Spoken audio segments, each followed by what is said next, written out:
All right, well, welcome everyone, and thanks so much for joining us for what is our first Founders First FastPath Pitch Day and Graduation event. So welcome, and we're delighted to have you. We've got some really great companies that we're looking to present to our judges today, so let's get to it. I'm Kim Folsom. I'm the founder and CEO of Founders First Capital Partners. And delighted to have, basically, this is our second year of our FastPath program, where we focus on helping some really great small businesses that are generally in the range of 1 to 5 million in annual revenues get on the path to being great mid-market companies. And they are representative from throughout the US. We focus specifically on companies that are revenue generating, path of profitability, and secondarily, they are have what it takes that can be able to grow their business. For those of you who probably may be new to Founders First, I'm going to give you some background information about who we are and what we do. So today, in this presentation, we're going to go through some introductions. We're going to introduce our judges. Then we're going to get into the meat of the business, which is the actual presentation competition. And then next, we're going to recognize the success of our members who have worked the past month as far as working on their growth plan. Next, we will announce who is our pitch competition winner, and then provide an opportunity for some closing remarks. And for some of you, invite you to join us for a virtual toast afterward. So a little bit about Founders First. We've been at this since 2015. And since that time, we've had the benefit of working with over 400 companies. The way our program works, we have 3 different programs that target businesses as small as 50,000 in annual revenue up to 5 million. And those 3 programs, shortly I'll share those with you, a little bit about those. We have our companies work in cohorts as small as 5 to generally up to 15, because that's a key point as part of their learning experiences, is recognizing that they can do quite a bit more when they're working together. But more importantly, it's more not just having them go through a program and do a pitch day. It's really the execution-based tools and techniques and strategies that we share with them that has had an impact on the businesses we serve. Since we've started this, our programs in 2016, 71% of our companies have increased their revenues within 12 months after graduating. They have received funding from other third parties, over 20 million.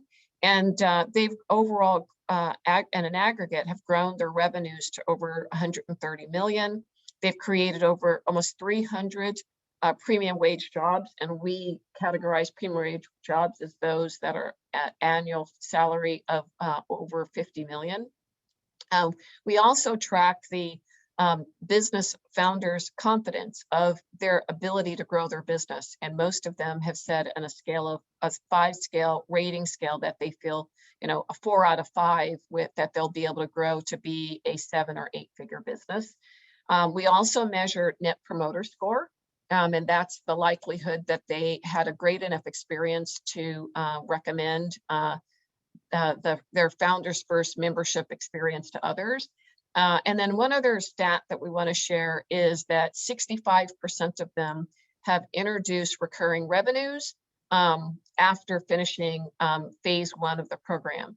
And that's one of the 8 things that we really focus on is, adding recurring revenues to improve sustainability of their businesses.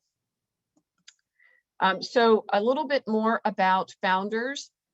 We are focused on, our mission is to help fund and grow more diverse founder-led businesses in such a way that there are more $1 million plus businesses, and those are measured in growth in revenues and premium job growth, and that there's a reliable, proven platform, which Founders First is, to make certain that transition happens.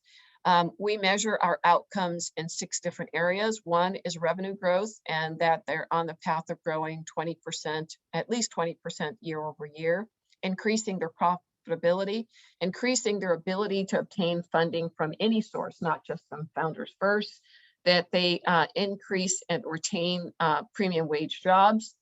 And because we also, with our other company, Founders First, our direct investor in the small businesses that go through our program, that we provide a premium return back to our investors. And lastly, that we provide flexible growth capital to our businesses so that they're on the path to growth. A little bit about how we're structured. On the one side, we're a nonprofit, and that's where our growth education is delivered through. So Founders First CDC, we have $100 million in committed capital to provide the revenue-based investment to our companies. And then the last, for the companies we fund, we provide post-funding support to help them with executing what they do. We celebrate inclusivity. So 80% of the companies we work with are women, 20% are men. 55% are women of color, 70% are people of color. We focus on serving also military veterans, as well as those businesses located in low and moderate income areas. 85% of our businesses that have gone through our program since 2016 have revenues under $1 million, and then 15% have revenues over $1 million, but that number is growing, especially with the introduction of our FastPath program that's targeted to companies over $1 million. Lastly, I wanted to share with you our programs. Our challenge program, which all in is a 24-month program that's targeted to companies that are 50 to 250 in annual revenues. And then the next program we have is our bootcamp program, and this is targeted to companies that are $250,000 to $1 million in revenue, and that's a 12-month program that takes them through several phases. And then this program, the FastPath program, is a total 6-month program. They go through 3 phases, and they start with this first month curriculum to help put them on the path to growth. As I shared, this program is targeted to companies that are $1 million to $5 million in revenues. And then we introduced at the end of last year a new program, and that's our Clydesdale program. And that is targeted to businesses that are targeted to communities specifically, and 5th grade elementary school students, to introduce these 5th grade students and their families to the opportunities in small business leadership and growth. And so as part of that experience, they are introduced to a platform that teaches them concepts and language and experiences of what it is to run a business and business leadership, and then some other soft skills as well. And the students that do well at this actually become what we categorize as junior VIP judges for our regional challenge program. And so super excited with introducing this as a complement to our challenge program in several of our regions. And with that, I'd like to introduce our judges for today, starting with Rose Bowles, who's an attorney of her firm. And then we also have Janet Carson, who's an angel investor in a number of different platforms, as well as a Founders First investor. BJ Lackland, who is a board member and advisor to Founders First and former CEO of Lighter Capital. We also have Alicia Robb, who's the CEO and founder of Next Wave Impact. And then lastly, we've got Michelle. You're going to share with me how to properly pronounce your last name, but she's a venture associate with Lasonia. And so with that, welcome judges. And what we're really here about is to recognize our 7 companies. And these are the TDG Scientific Science Authority, and then we also have RealEstateIQ, JLM Talent Partners, Simon Engineering and Consulting. We also have Ready Rock and Bodair, and then last but not least, the Southland Care Coordinator Partners. And so I think with that, we're going to be getting ready for our first company. And with that, it is the Taylor Distribution Group, and they're, recognize what they do as TDG Scientific and Safety. And the founder there is Artura Taylor. She is the president and CEO. A little bit about Taylor Distribution. They're a leading tier 1 diverse value add solution provider. They provide laboratory equipment, supplies, chemicals, safety, and PPE equipment. They work with companies to help them reduce total cost of procurement by partnering with industry leaders and offering an unlimited capacity to spend on unlimited product choice at a competitive pricing and no variance in the deliverable metrics. And with that, I'd like to welcome Artura, and I'll stop sharing. Okay, great. Let's see if we can get this rolling. Share here. I got it. We can see it just fine. Are you able to see it now? Yep, we can see it just fine. Wonderful, great. Good morning. My name is Artura Taylor, and I am the president and CEO of TDG Scientific. We supply laboratory equipment, supplies, chemicals, instruments, safety, and PP&E. Could you imagine the top 5 pharmaceutical companies in the world with a combined $1.3 trillion annual spend not being able to access their brands and equipment of supplies that they know and trust? Now imagine what would happen if the same pharmaceutical organizations lost $28 billion in funding every year because they simply cannot meet the federal government spend of 30% of their research and development budgets buying from small, minority, disadvantaged, disabled, women, veterans, or LGBT suppliers. But that's just not a pharma problem. It also affects the federal sector, which could lose $174 billion, and the corporate B2B with $937 billion. It's over $1.1 trillion in funding every year, earmarked for diverse suppliers that could literally disappear. Now, it's not for their lack in trying. It's solely because the number of tier 1 diverse suppliers that can source the large multi-million-dollar volume of products and brands are literally non-existent. TDG Scientific, we're the unicorn of suppliers. We are a Texas-based LLC, tier 1 certified diverse, small minority woman, disadvantaged, disabled. We're a wholesale distributor of laboratory equipment supplies, chemical safety and PPE for big pharma, research and development, educational institutions, and government. We can source products and the brands that the multi-trillion-dollar organizations need at the best prices, and we offer 25 diverse credits to help them efficiently meet their diverse requirements, preserving billions in funding a year. Simply put, we enhance innovation and productivity. We supply them the products they need. We are a one-stop shop to get all of the brands they know and trust.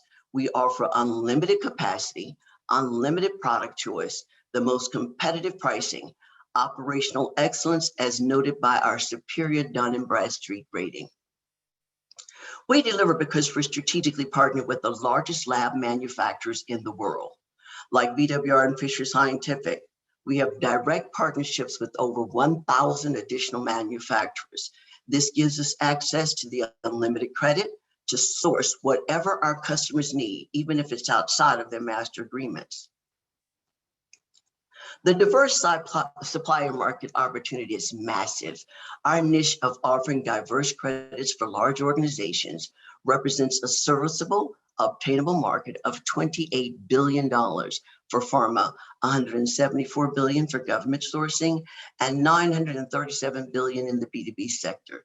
Again, this combined $1.1 trillion opportunity with just 4 viable tier 1 suppliers in the market, with one in each of these markets leaving the door wide open for TDG Scientific to capture the substantial piece of each of these specialized markets. According to the NMSDC, Fortune 500 companies are only fulfilling a mere 2% of that 15% to source from diverse companies. Now, billion-dollar organizations like Bristol Myers Squibb are not immune to this diverse supplier issue. While attending the billion-dollar roundtable and nurturing a personal relationship with BMS's supplier diversity director, he expressed, despite their $46 billion in annual R&D spend, they could not find a tier 1 diverse supplier who could manage and source the multi-million-dollar transactions they needed. We leveraged our global strategic partnerships with Thermo Fisher Scientific, the largest supplier in the world, to source large capital equipment for BMS. They couldn't access this because of the contractual master agreement with VWR, who is the second largest lab supplier in the world. Now, guess what? They're both our global strategic partners.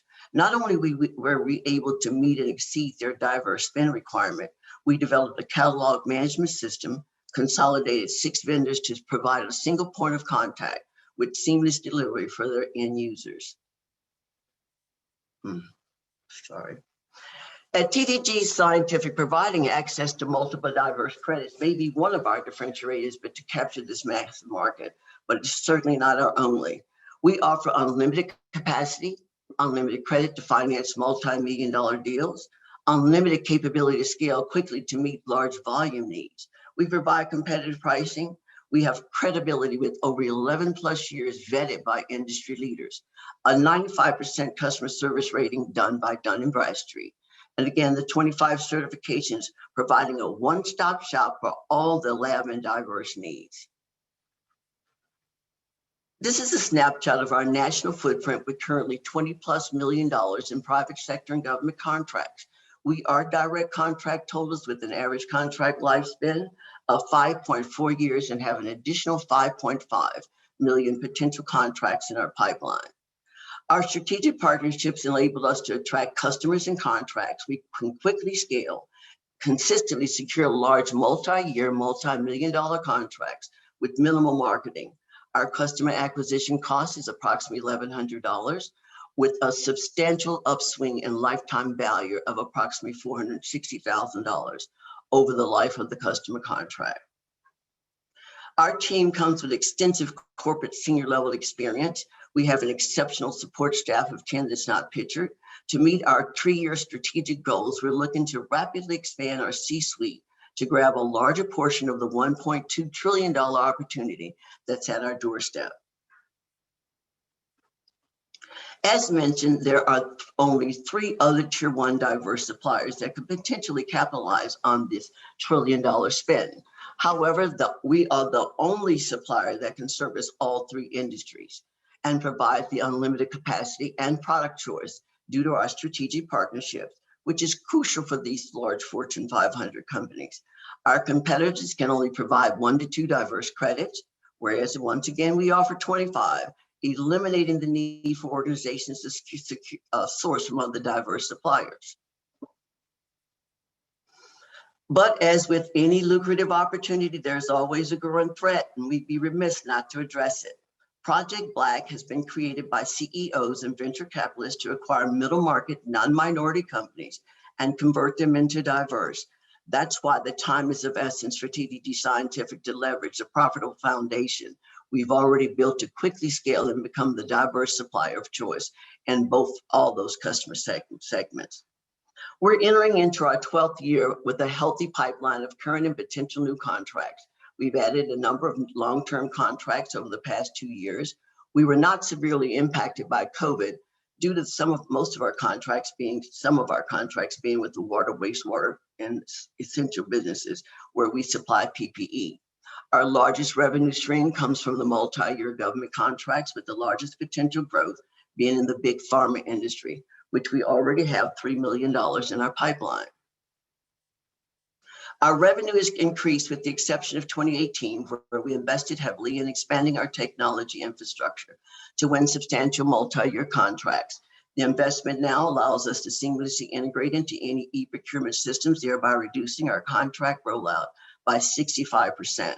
We have an impressive contract win rate of 80%, and we have 34% compound growth rate across all of the revenue streams, with a 45% compounded annual growth rate for long-term contracts specifically. Our accounts receivable turnover in less than 20 days, so we have a healthy monthly cash flow. With 5.5 million in our current pipeline contracts, 2021 is on track to be our largest revenue year ever. Based on our current contracts and a $5.5 million pipeline, we estimate hitting $10 million in combined revenue from the existing and new contracts within 24 months of the funding round. These are very conservative estimates, and this trajectory does not consider our upcoming C-suite strategic hires that would help us rapidly expand on the market. To support our 3-year strategic goal of scaling to 20 million, we're asking for the $1 million to participate in the Founders First revenue-based funding program, which would enable us to get the advisory, coaching, and mentorship to help us strategically expand and scale our recurring pipeline in the next 12 months. The money would also be invested in streamlining our IT infrastructure to offer order automation and growing our market visibility to increase our brand awareness. TDG Scientific has 1,000 global partnerships to offer unlimited capacity and credit to meet diverse supplier need. Unlike other suppliers, we can offer the 25 diverse credits, serve multiple industries, and use our established relationships to negotiate the best pricing. We welcome the opportunity to discuss funding, acquisition strategies, and potential partnerships, as well as the mentor advisory.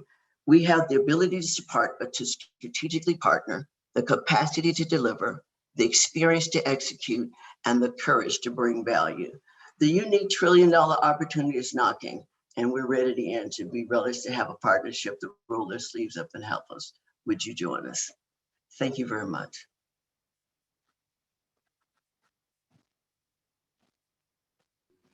Good job. Great job. Thanks so much, Artura, for sharing your presentation. And I would like to open up the question and answer section for our judges. Hi, Artura. Hello. Rose, nice to meet you. Excellent presentation. I'm very impressed. And what a great need there is for businesses like yourselves. So in your opinion, and maybe you can give me 2 or 3 thoughts around this. There's likely going to be other diverse founders entering into this space. Over time, I think it's going to be welcomed, and you're going to be facing a lot more competition, if you will. So what are your thoughts on the partnerships that you've developed so far? And do you think those partnerships would be threatened by these new entrants? And then the second question I have is relating to your C-suite that you want to bring on. What other roles are you looking to bring on, and why do you find them important? Well, thank you so very much. I appreciate, first of all, your attendance and your questions. Number one, as it relates to the entrance into the market and of course, with the $1.2 trillion opportunity, as massive as it is, especially over the 3 different segments, I think it's enough for everyone. Sure, there is a major threat when you're dealing with the venture capitalists and the level of board representatives presently on the pharmaceutical companies. This has been a problem for the corporations for an extended period of time. However, based on the relationships that we have, we are a true tier 1. The only concern that we have is that some of the market share may diminish, over a period of time. But I have no doubt, based on our pipeline and the relationships that we built over the period of time, that we have some strong ones in place. And I know that their commitment is in the right place, even though I know that there is this capital expenditure that they must maintain with the grants. I do believe that we would be able to still be able to effectively execute with the relationships we built. Today, Colleen Massier with Pfizer is our mentor. Randu Vincent with BMS is a personal friend of mine. Raul Suarez, we're in the Merck Drexel program. We have Sherry Shafir with Novartis, who is also, we've got the matchmakers coming up next week. They have, usually they'll contend if you get one, you get them all. So again, this is the timing is of essence to me. And as it relates to the C-suite goal, I think that we're at a stage right now and grateful to this phenomenal program for enhancing and heightening our level of awareness of some of the gaps, and then be able to better understand some of the things that we really didn't figure out about the staffing, and then having to incorporate people who are able to transition in this scale. Our strategic goal was always to have an operational partner. I think that bringing that level of expertise, and we were very specific about having someone with some McKinsey consultative experience. I think when you're competing in the market with the Project Black, you got to bring it on, you know, and I think that we capture a whole lot more market by being able to have that level. We're also looking to poach a senior vice president from one of our suppliers. You know, we've approached her. Of course, the salaries that we're looking into bringing in to scale at this level would require some substantial funding. So I think we have also looking at some business development. The federal government market is just literally untapped. As I mentioned, there's 4 tier 1 companies. One guy was a veteran in the federal sector. He does $100 million today. It's still $1 trillion industry in all 3. We've got one gentleman in the pharmaceutical that's been there, and of course, his came as a result of the need he worked for them. Said he's $100 million. So again, bringing in the business development people who could help us to secure this pipeline that we have in place and bring the closing ratio up faster would be great. And then at the same time, having business development person targeting federal government, I think would be a win-win. The B2B market margins are a lot less, the volume is required. But again, I think that it's a phenomenal program and an opportunity that we should take advantage of. One question for me, Arturo, phenomenal presentation. Thank you so much. Absolutely see huge opportunities. Worked with the NMSCC for many years, so really understand this space. So I'm really interested around growth projections, and can you tell me a little bit about your revenue model and how you work with some of these channel partners that you talked about, and your end clients, and then what you think your growth projections might look like for the next 3 years?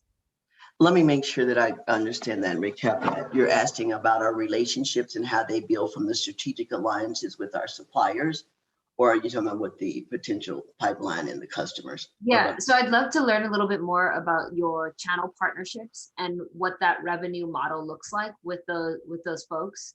And then the third piece would be your just growth projections for the next 3 years. Even if you have some high level estimates to see where you think this company will go. First of all, the strategic relationship that we have were born by, you know, I started this business actually as a result of coming out of semi-retirement at the age of 53. And my business acumen let me know that the landscape and government contracting was too competitive to be able to go to distributors. So, you know, I started out in setting up relationships directly with the manufacturers. As a result of that, depending on what revenue stream we're looking at, our core initially started out with government contracting, mostly municipalities in the state arena. The margins in those, because of the cost of goods sold being a tier 1, means we source from them. So the higher gross margins and profits come from the ones that we organically pursue and source ourselves. As a result of being a main force in the industry, the big guys came to us. You know, they felt that we were threatened. They thought, of course, with needing the tier 1, that we've established these relationships and we mitigate the risk for the larger corporations. I kind of joke about when I walk into a shale oil that, you know, if you want to mitigate your risk and concerned about a small business, you know, my partners can come in front of me. They come side, you know, they come and source from us. So that's one of the best parts about we're relationship based though. That's part of our DNA, you know. So again, we do have some extremely strong. One of the things that I mentioned is the niche that I found recently and did not know it is because of our business model is so unique and we're so rare with that, having the manufacturer alliances, that when you have the large pharmaceutical companies, you can only one or two of these giant corporations can get the contracts that are 300 to 500 million with the pharmaceutical companies. So what happens is if they have VWR, they can't buy Thermo. But then because we're partnered with both, that's a niche that we can fulfill. So the relationships are in the basin. They are part of that strategic plan. And we help them. As a matter of fact, we hit their bottom line. That's why we're able to get the flexible terms and negotiate to the level we do. I'll be remiss to say the B2B corporate partnerships where you become an MWBE with them, they're flat margins. So it's an area that's big, but to me, it's probably the least of the markets to pursue, not to say the least. They're accessible, like we're doing one with them with Johnson & Johnson now, and the state universities in New York, but you have a flat 5%, and that kind of messes with your gross project margin, and if you're not separating that from your core business. Now, as it relates to the pipeline, we've nurtured these relationships with we've just been blessed. We really have been blessed because we do suit up and show up. We're part of every national organization. We participate in everything there is. We become pretty well known because I know people buy from people they know and who they trust. And that's what we've done over the years. The pipeline we have right now is pretty steady. Because of COVID, a lot of the pharmaceutical companies settled down and it's starting to come back again. So we have BMS sitting right here waiting to go. Pfizer's knocking the doors down. Again, part of why I'm here is because I want to be able to effectuate these things with seamless delivery and not get ourselves into a position because the need is there. The desire is there. We vet it. We have the track record. It's the point is that we want to be able to be in a position to effectually execute by having a solid foundation and seamless to provide. I hope that answered your question. Yes, thank you. All right, well, let's take one more question. Great questions from the judges. I'll jump in if no one else has questions. Great presentation. I guess one question I have is around revenue streams. One of the problems of government contracting for subcontractors is the payments. I mean, government is notorious for not paying on time. So how are you dealing with that whole issue with, being basically in the middle? I smile because I'm so happy that you asked that because that's our sweet spot. That part of, I'm a former regional vice president with McDonald's and everyone knows the business case of that, how systemized, organized, and process oriented. And I have an internal system and process that we sync our processes. When I come in the door, the same way we did for the first contract that we had, one of the business cases we could have used was the city of Dallas. That was the second contract we've had that we procured. We've had that contract 10 years now. When we walked in the door, we came in as systemic problem solvers because of course, the bureaucracy and all the lack of continuity in their processes were just non-existent. So we build relationships by actually forging relationships between the procurement department and the end users with, their sandboxes and their paradigms are different. And what we did is we took every last one of their processes and restructured them and built alliances, and rolled out a training program. So all the office assistants who processed these invoices, of course there was a derivative and it's not selfish, but at the end of the day, it benefits us as much and greater than them, because what we did is we are able to now have a system in place to where my internal team knows the critical points in business. And when you process that order and that invoice bill comes from that supplier, you better get that invoice clicking. And that time starts ticking. So now we requested flexible terms from our suppliers with BWR, which is one of my most vulnerable. We have net 60. We have net 30 with the government. We pay our bills net 5 of everything. Okay, but because credit is paramount, we have extremely good credit. But then at the same time, every time we implement a contract, we sync our processes. We meet and introduce the team. We find out who the point of contact is. We have a system that when we know, we just give a gentle reminder. You have this up. You'll never hear us say, "Where's our money?" You know what I mean? Because a part of that everybody is synced. When I hire someone, and I'm sorry, just go on like this, but when I hire someone new to our team, I make them aware that our customers know our processes better than they do. You know, so when you walk in and you don't adhere to it, you're just there, they're waiting for you to get, because they know that here I'm going to come and I'm going to fix it. So that's one of the greatest parts about us. Our AR turnover was 14 to 20 days before COVID. After COVID, and I sat on the Hispanic Chamber board, and they still have payables with the City of Dallas 3 years out. So thanks for asking that question, because that's one of our strong points, systems and processes. All right. Well, thank you so much, Arturo, for sharing an overview of your great company, Taylor Distributions. Thanks, judges. And I will give our judges a few minutes to complete your scoring. We're gonna have the sharing go back to through the deck, but thanks so much. And we'll judges start your scoring.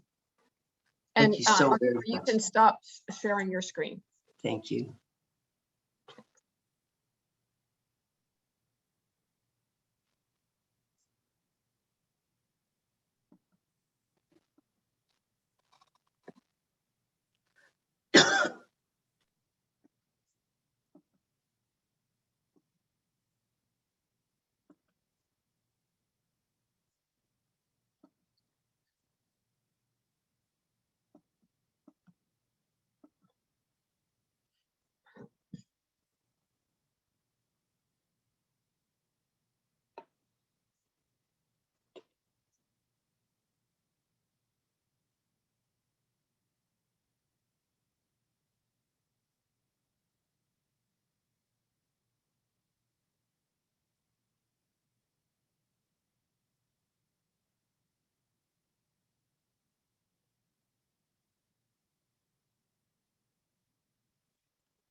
Oh, and just to clarify, the company name, even though they see the logo is TDG Scientific, the company's name is Taylor Distribution. So on your scoring page, judges, that's where you would submit your results to.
Okay, judges, you have 30 seconds.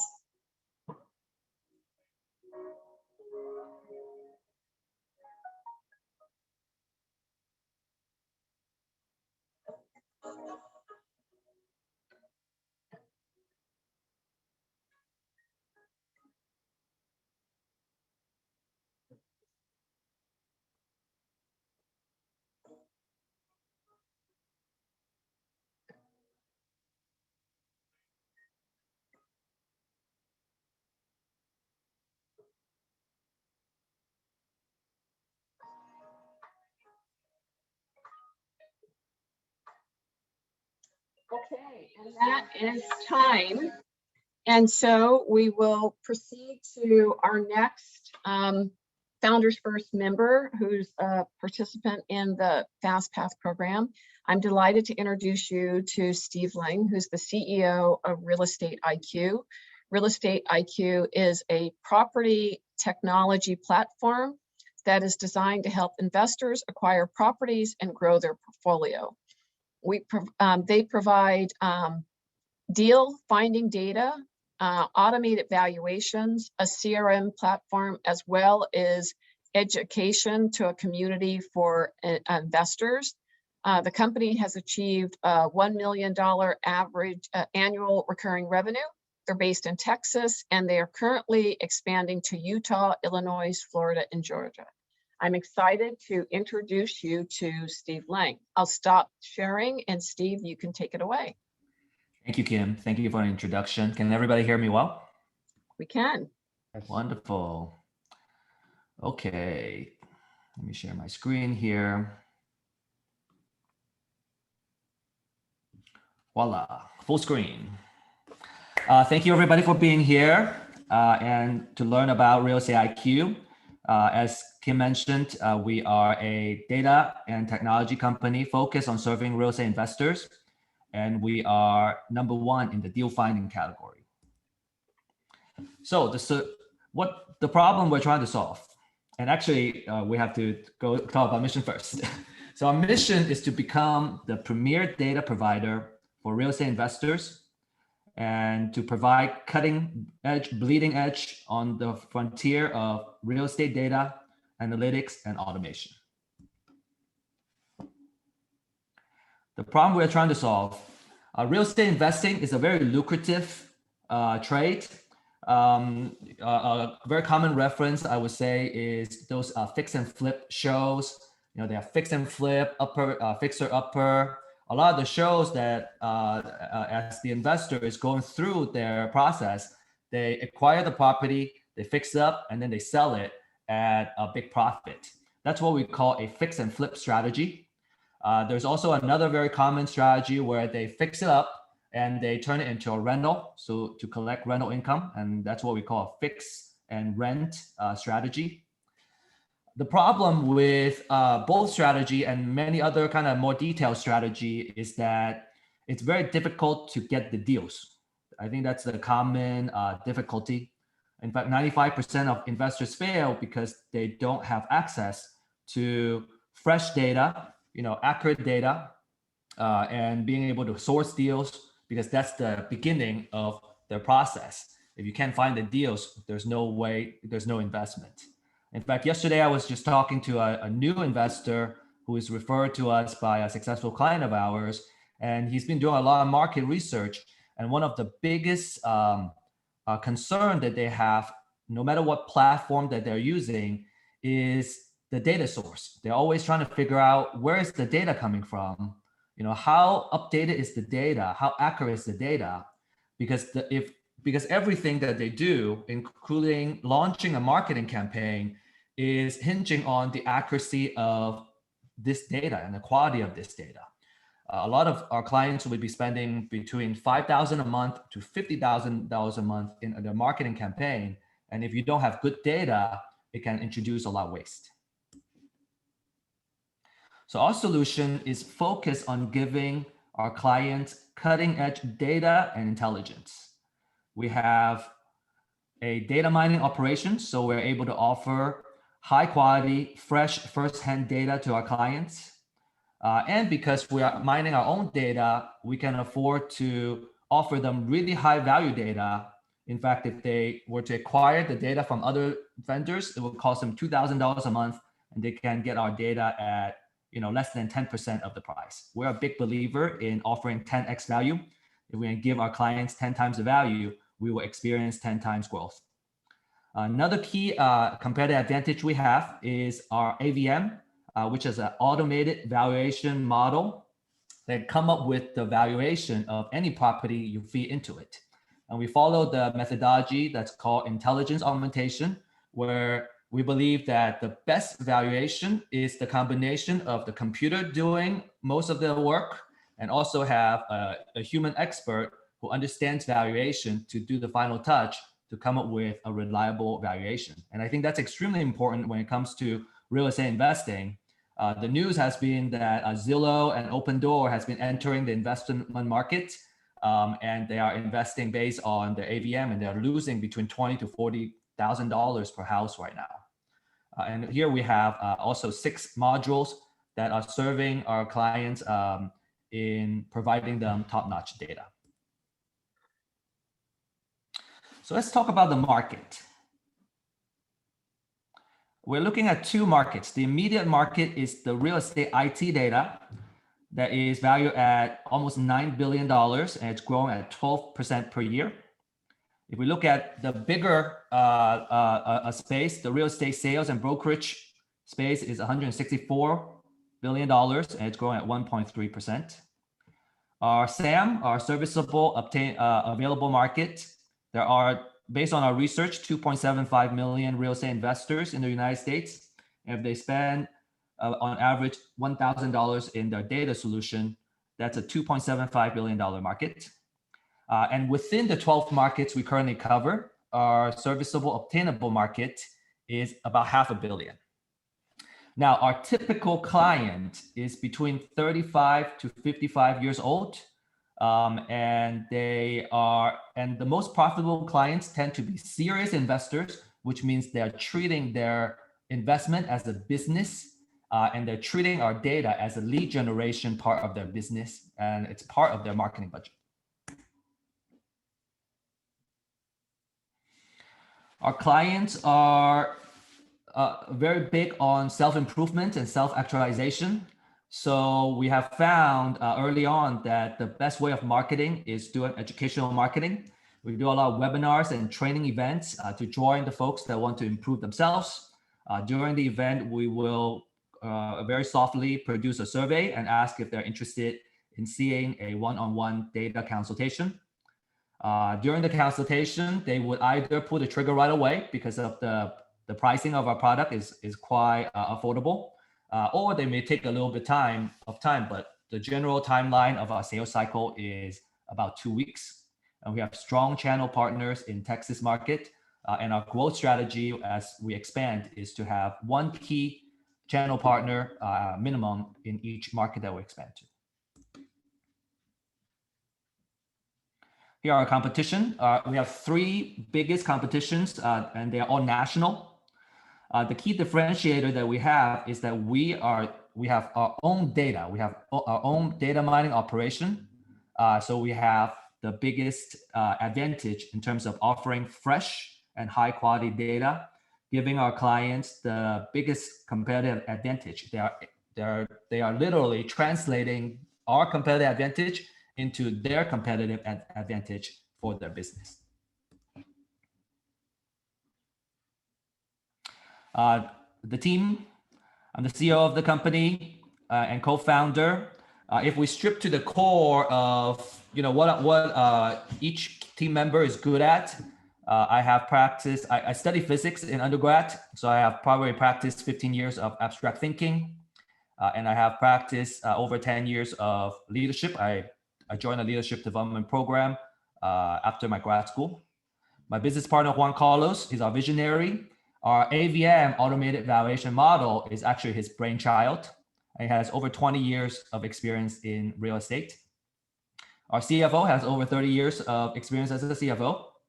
Joseph is our product head, and he has over 10 years of experience in technology, very passionate about data and artificial intelligence.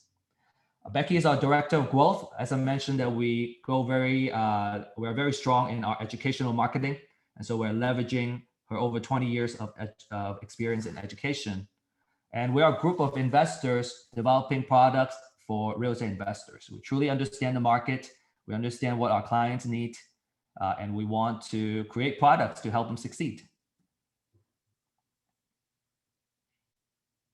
We have a couple of revenue streams. The first 3 is our data products, and we follow the SaaS model, which is a subscription model. And the affiliate model, we're also starting to explore, where we refer our best clients to reputable vendors in exchange for revenue share. Currently, 98% of our revenues are from Texas market, so we have a huge room for growth for our revenue. This is our historical revenue growth. For the sake of clarity, I put in these numbers that are our bank deposits. So what's interesting, I think, is if you look at the three lines: top line revenue, discounts, and bank deposit. In the past years, in order to grow our market share, we have been giving very high discounts. We were giving about 40%, some up to 50% discount. So if we look at, if we include the discount line and actually look at the true revenue that we're able to drive, and I think that's a big opportunity for us to very quickly drive up our revenue, which is to revise our pricing and discount strategy. We should be able to add about 40%, 2/3 in the revenue line that we're seeing.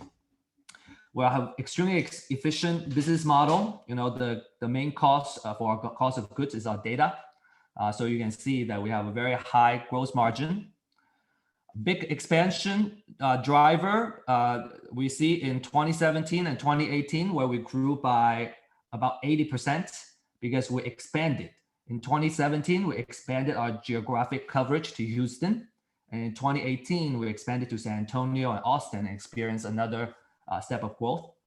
What's interesting is that if you look at 2019 and 2020, we focus more in the existing markets. So our percentage growth in our revenue is not as much, but our gross margin became really good. In 2019, we had 92% gross margin. A deeper look at our financials. These are some numbers in 2019 comparing to 2020. Last year, we started investing more in our marketing, and we also invested in an online community. Last year, the pandemic hit. I think there's a lot of a desire. I think it's a big value driver to create a community where everybody feels they belong. So we increase our customer acquisition cost, but as a result, as you can see, we actually have significantly increased our lifetime value. So here's our 5-year projection. We believe our biggest growth engine is going to be national expansion. So we should be able to go from 1 million to 30 million in about 5 years. Again, a very efficient business model. We're looking at over 80% gross margin and over 40% net margin.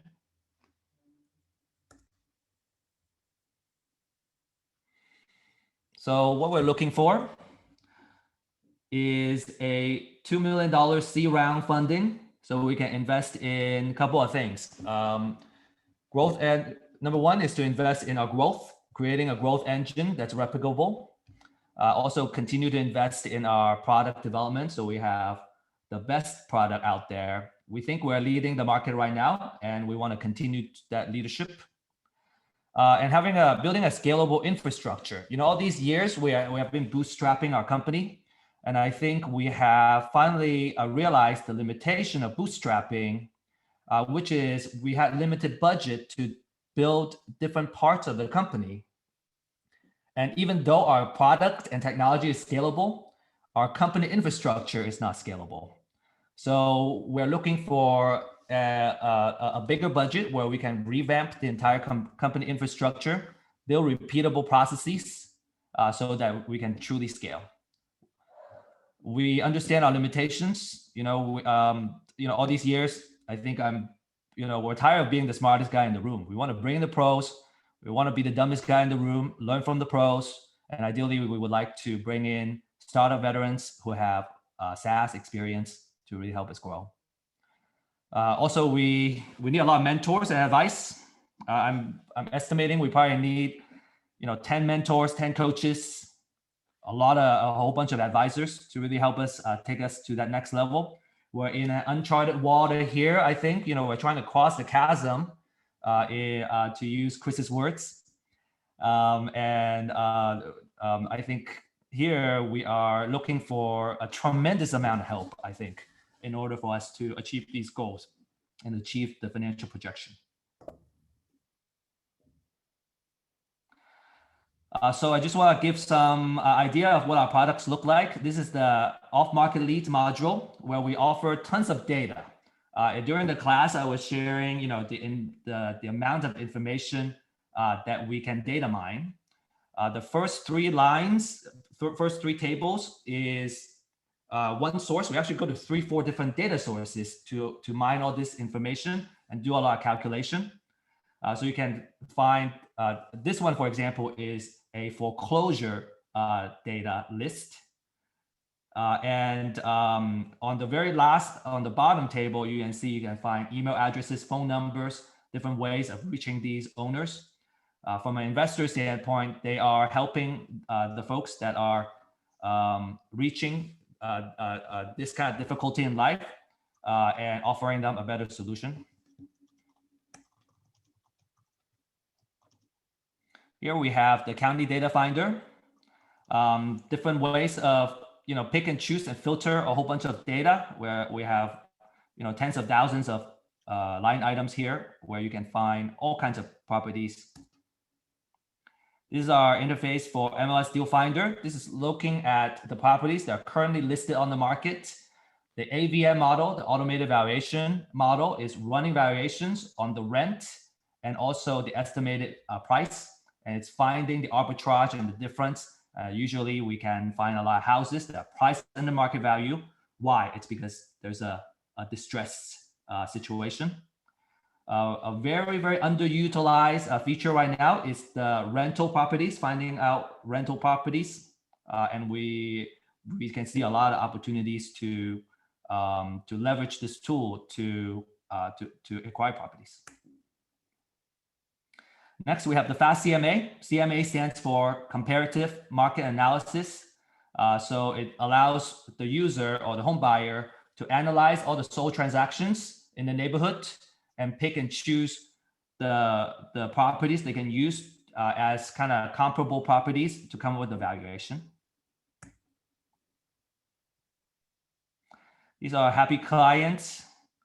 They like being able to use our data and at an affordable price and integrate the data into the business. So our goal is to expand nationally so we can bring our product to national users. And one thing I forgot to mention is whenever we look at a major effort, the art of war says there are three factors. It's timing, it's positioning, and it's people. And by people, the way I interpret it is human capital and financial capital. We're in a very unique opportunity right now. We're expecting the real estate investment community and the market to grow because of the prices are skyrocketing in real estate right now because of low interest rate and low inventory.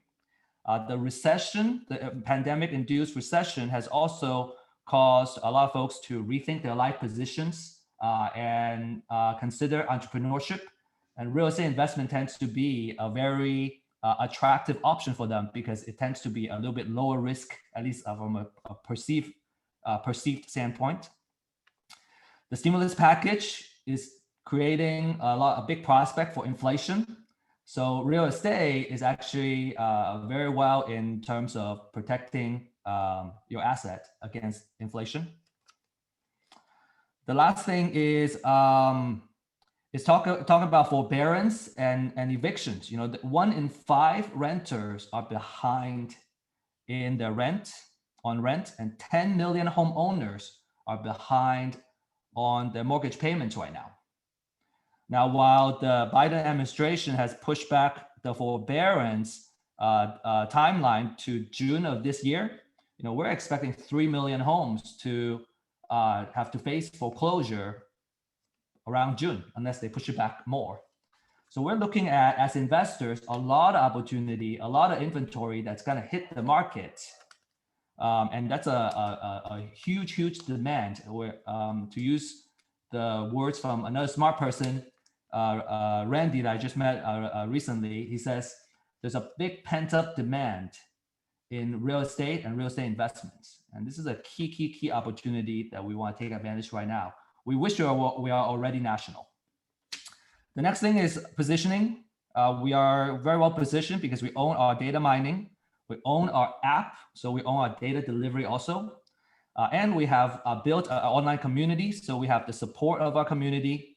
We have power users, very strong case study, and they're recommending other users to us. So we're very well positioned, we feel, to continue to grow from where we are today. And what we need is human capital and financial capital. We need a lot of smarts, we need a lot of brains, and we need a lot of financial capital to encourage these folks to really work with us. And that's where we are today. Thank you so much for considering RealEstateIQ. Thanks so much, Stephen, for taking the time to introduce your company and your growth plans to our judges. And judges, we're going to allow, just given the timing, for 3 questions. So first question for Steve. I have a question. Steve, excellent presentation and congratulations on how well the business has done thus far. I want to understand a little bit more about your customer and your product offering. If I'm clear now, it's really, I would use your product to find property or properties. And I want to understand if your roadmap is going to, of your product, going to help at all with analyzing the property I acquire, like some cash flow analysis, or so I can see, or something to help me project if I buy this property, how the returns are going to be. At the current product offering, it is about analyzing your return and cash flow projection. If you purchase the property, we can see very easily we can add an additional feature there, and that's also on our roadmap, which is by monitoring your portfolio and really start managing the properties that you currently have, and figuring out the exit strategy and all that. That would be something that we would love to develop in our product offering. Okay, and then also your customers now, are they using your tool for 1 month to determine a good place to buy, or maybe a couple months, and then stopping until they're ready to buy again? So what are you seeing about the longevity of how long a customer is keeping your product? Thank you for your question. I would say that we have 2 types of clients. The most profitable ones would want to keep our data and actually would upgrade to our CRM, so that because our most profitable clients are serious real estate investors that are looking at property acquisition as a business. So they would acquire property, they would either sell it or they would keep it. We have decided that those are our power users that we want to serve first. However, we do have clients that are using our using our product to acquire properties, and then when they're done, they can cancel, which is okay with us as well. I would say that a typical client, either they stay through 90 days or they will quit within the first 90 days. So that's something that we want to really home in on too. From this class, we're learning that the first 90 days is the most important. So we want to improve on our onboarding process and really keep our users engaged in those first 90 days and really make sure that they're using it well. If they're only using it to acquire 1 property, that's fine with us too, because we are gaining a lifetime fan who would be evangelizing for us. Thank you. All right, well, let's allow for one more question quickly. Judges, and one more question. Steve, great presentation. I just had a question on, it's actually not so short, so maybe you can answer it later, but with your $2 million convertible note, you said 15 months of a runway. You had no financials in terms of expectations for the future years. So it'd be nice to see your trajectory of the growth that you're planning with these funds and understand a little bit more about future financing needs, or is this the last round you need? I'm assuming with a convertible note, you do another round. So, long term, what is your exit strategy in terms of needing follow-on funding and so forth? But I think I know we don't have enough time to go through all of that, but that in your pitch would be really helpful going forward. Thank you for the feedback. And I have a 5-year financial model and projection. We'd love to show everyone, anybody that's interested, and I would love feedback on that as well. All right, well, we will make a point of sharing contacts for our judges, and then you guys can share that afterward. Thanks so much, Stephen. Judges, Stephen, if you could stop sharing, and then judges, we're going to give you an opportunity to score the presentations. Thanks so much. And you'll find the scorecard for RealIQ. That's what you're looking for. Real Estate IQ.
Judges, you have 30 seconds.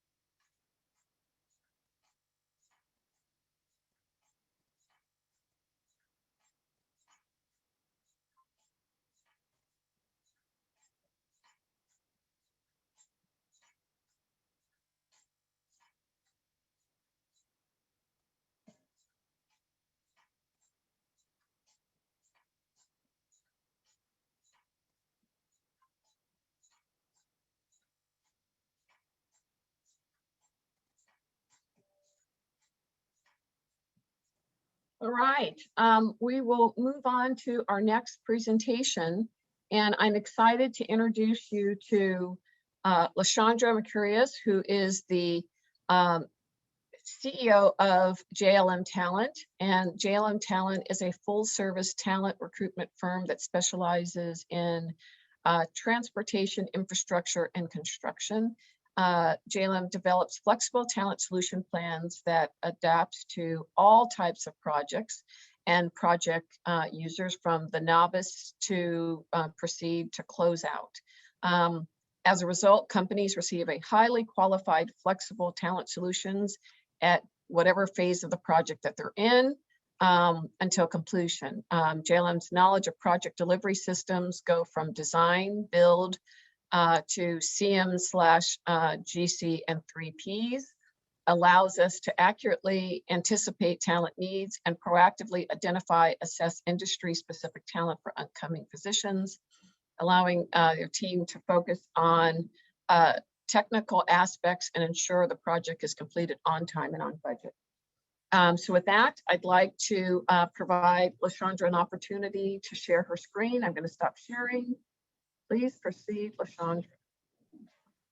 Yeah, I'll say that I'm not on the slide, but I'm also part of the team. I'm Lashandra's partner, so I'll be the one sharing the screen. Okay, Lashandra and Aaron.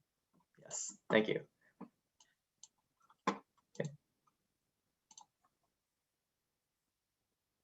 Okay, I just want to confirm that everybody can see the screen. We can see it just fine. Okay, great. Okay, go ahead, Lashandra. Good morning. My name is LaShondra, and I'm here with my partner, Aaron, and I am the founder and president of JLM Strategic Partners. We are a staffing and recruiting firm that specializes in the infrastructure, transportation, and construction arena.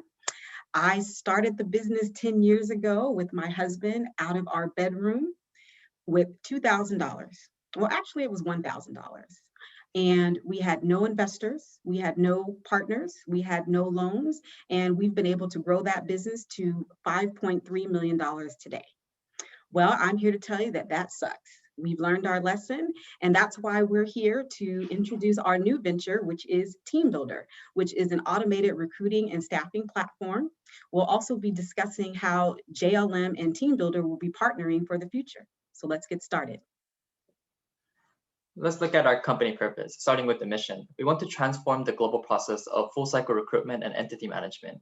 We want to become an industry leader within the construction, staffing, and the SaaS market by providing a platform that enhances operation, facilitate recruitment, and help manage various entities. We believe we provide effective and innovative solutions that can create operational efficiencies or enact existing processes. So let's look at some of the problems. That's a lot like what I looked like when I was working at JLM before Team Builder wasn't put into picture, but we identified that the rigid process was one of the main problems that these companies were facing, whether this is a process that's been imposed by an application that they use, or it's a process that they introduced internally, it was not allowing them to be flexible. The other problem has to do with the data. A lot of these companies either didn't have data, had lack of data organization, or had no idea what to do with the data that they have. And lastly, there were just too many applications. They had to go through all these applications that they utilize internally just to complete one simple task. So through Team Builder, we're able to solve these solutions and offer benefits to our users. The first solution is process automation. We're able to automate the entire recruiting process from beginning to end, thus saving our customers time and money with reduced overhead and better efficiency. In addition to that, we are able to provide our users with data analytics. Not only does the platform timestamp and track all the data, it also allows for individuals to track all the activities in the platform, thus allowing our users to make better business decisions. In addition to that, it also allows connectivity and integration and allows the companies to be more flexible and agile so they can attach and detach to any current software that they are using. Show me the money. I want to talk now about the market opportunity. So with the three markets that we're currently in, construction, staffing, and recruitment SaaS technology, we're looking at 1.2 trillion, and I mean trillion with a T, of total market share for both Team Builder and JLM. I like money. Speaking of money, let's look at some of the marketing channels to achieve those markets. So starting with social media, obviously this is a big section of our marketing channel. JLM already has a strong presence with these social media platforms. And of course, we want Team Builder to catch up and get to that level too. Search engine optimization and advertisements go hand in hand. We're exploring opportunities like Google ads or LinkedIn ads, and just general search engine optimization within our platform and our website so that the users of these search engines can easily find us. And of course, one of our strongest channels is going to be the existing customers that we have from JLM that can directly translate into Team Builder. So let's talk about our customer acquisition strategy. So we've already developed an automated outreach pipeline. And once we have contact with potential customers, we will set up a sales demo within 5 days. We would then offer a free 30-day trial. And by the 30th day, we will be acquiring that customer. We're going to close that deal. Looking more into that strategy, so as LaShondra mentioned, we have an automated outreach. We have applications and integrations that are set up in the backend to be able to reach out to over 5,000 contacts simultaneously, and also handle follow-ups that depending on the types of response that we receive from this outreach. Another strategy is, of course, the partnership between JLM and Team Builder, as any clients of JLM are clients of Team Builder, and the vice versa is also certainly true. And this will really help us translate into our next strategy, which is the viral coefficient model, where the partnership between Team Builder and JLM will spread the word about Team Builder, but the clients of Team Builder themselves can use the platform for staffing companies that might not necessarily be JLM, and that means that the staffing companies would also have to come onto Team Builder as customers. Looking at the competition, we asked our clients what are some of the key features that they will want to see in a platform like this. And we noticed that of the features you can see here, Team Builder has a capability to offer all these facets of features as opposed to our competition that you can see here.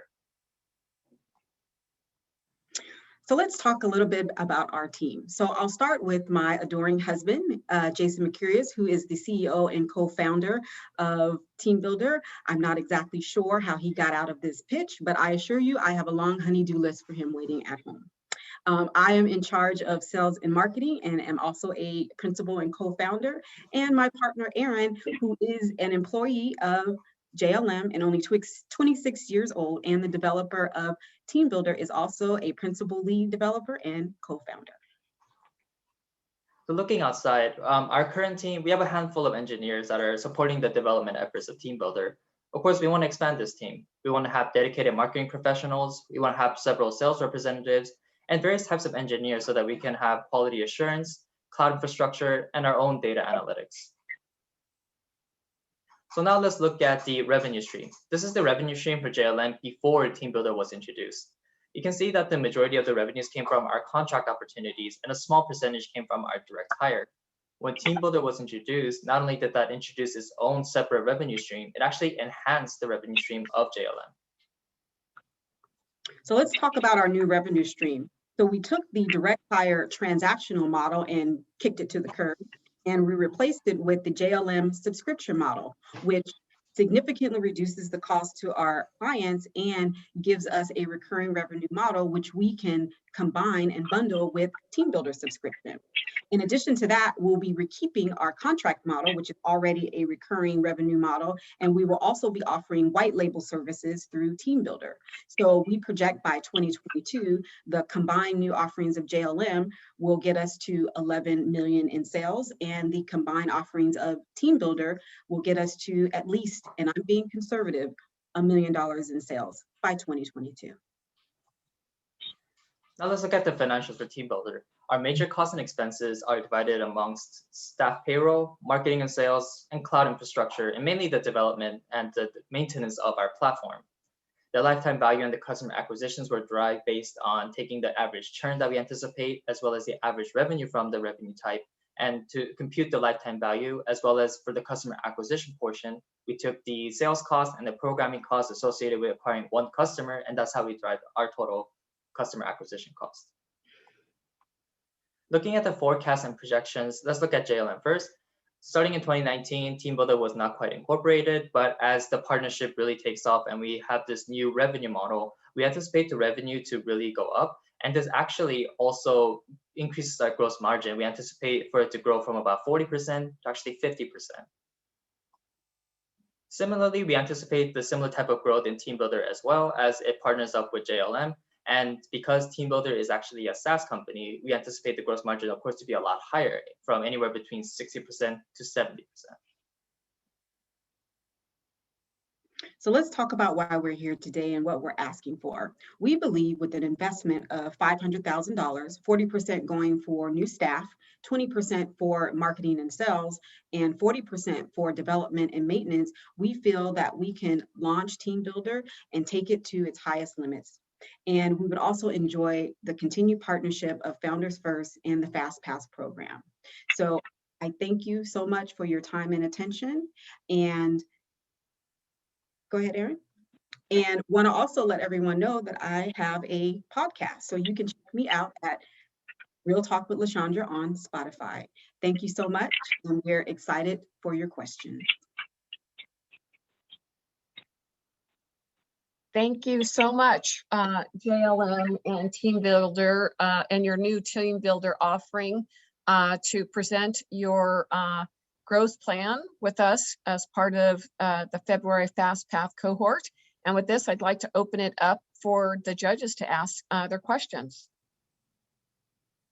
LaShondra and Aaron, thanks for your presentation. I guess, the bigger picture, I'm a little confused of Team Builder and the relationship with JLM. Is there a reason why you just didn't have Team Builder as an offering within JLM? Why are you starting a side company for that rather than just building out JLM?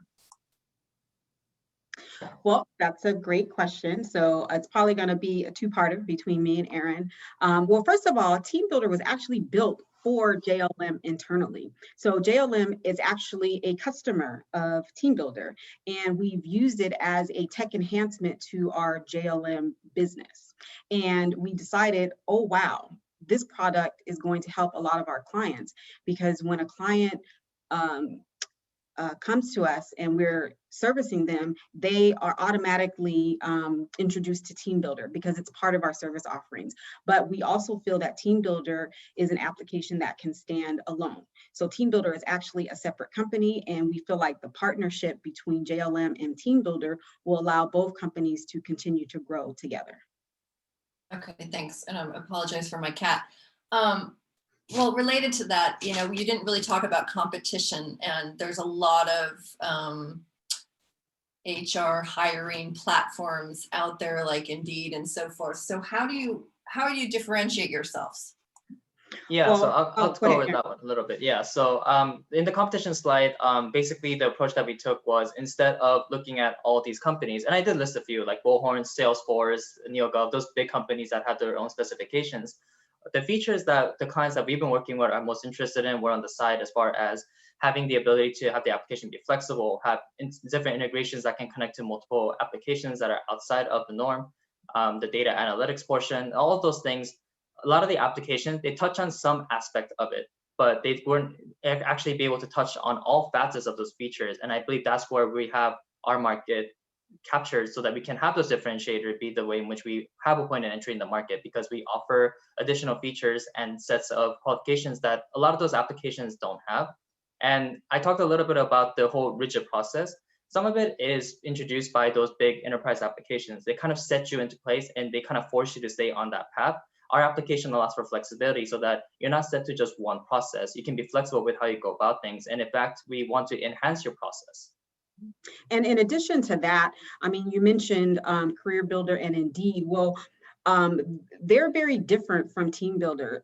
They're a database, and they house a bunch of resumes. That's not what Team Builder does. Team Builder automates the entire hiring process. So you can embed Team Builder into your ads or whatever your current process is, and it automates taking a candidate through the hiring process by automating the ability to set multiple interviews, to interview virtually. It also allows elimination of emails, so you can communicate through the platform with both your clients, your candidates, and potential vendors if you use the software as a vendor management service, which is also available. So this is a communication platform. It also attaches to any onboarding system that you have, as well as any ATS that you may already have. Team Builder is not an ATS system. It is a automation communication platform. All right. Well, thanks so much, Alicia. Next question, judges.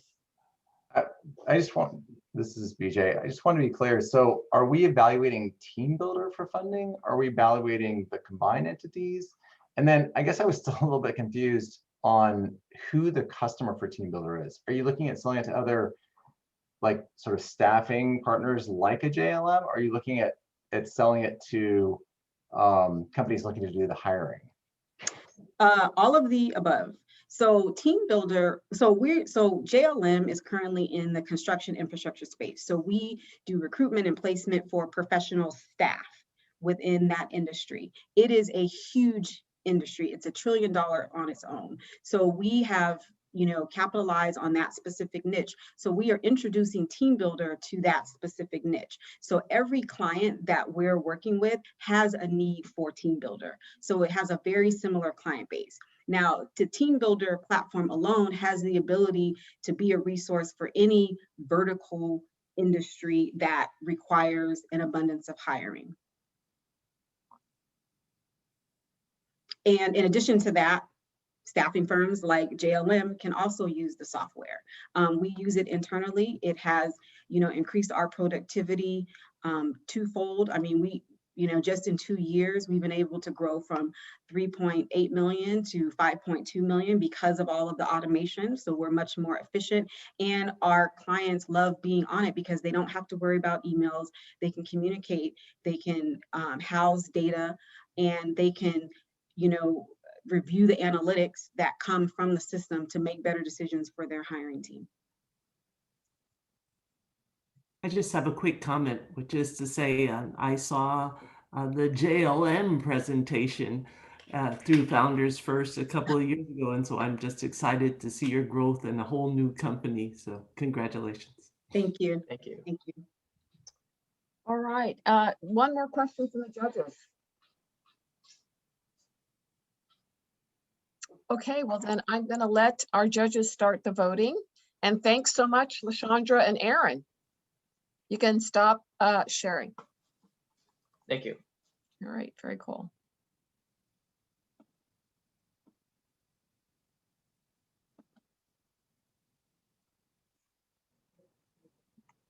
Judges, you can begin your voting.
Okay, thank you so much. Judges, we're going to go ahead and start our next presentation.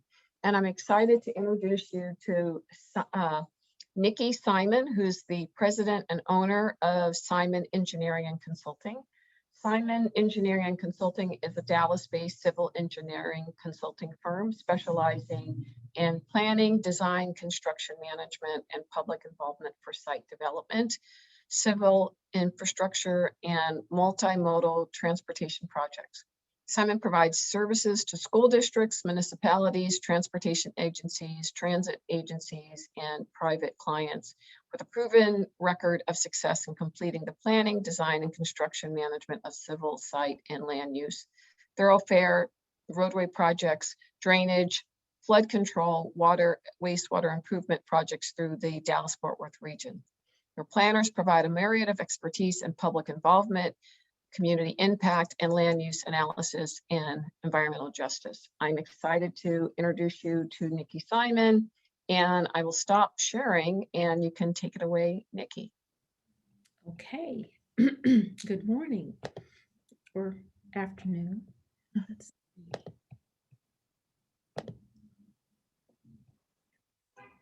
All right.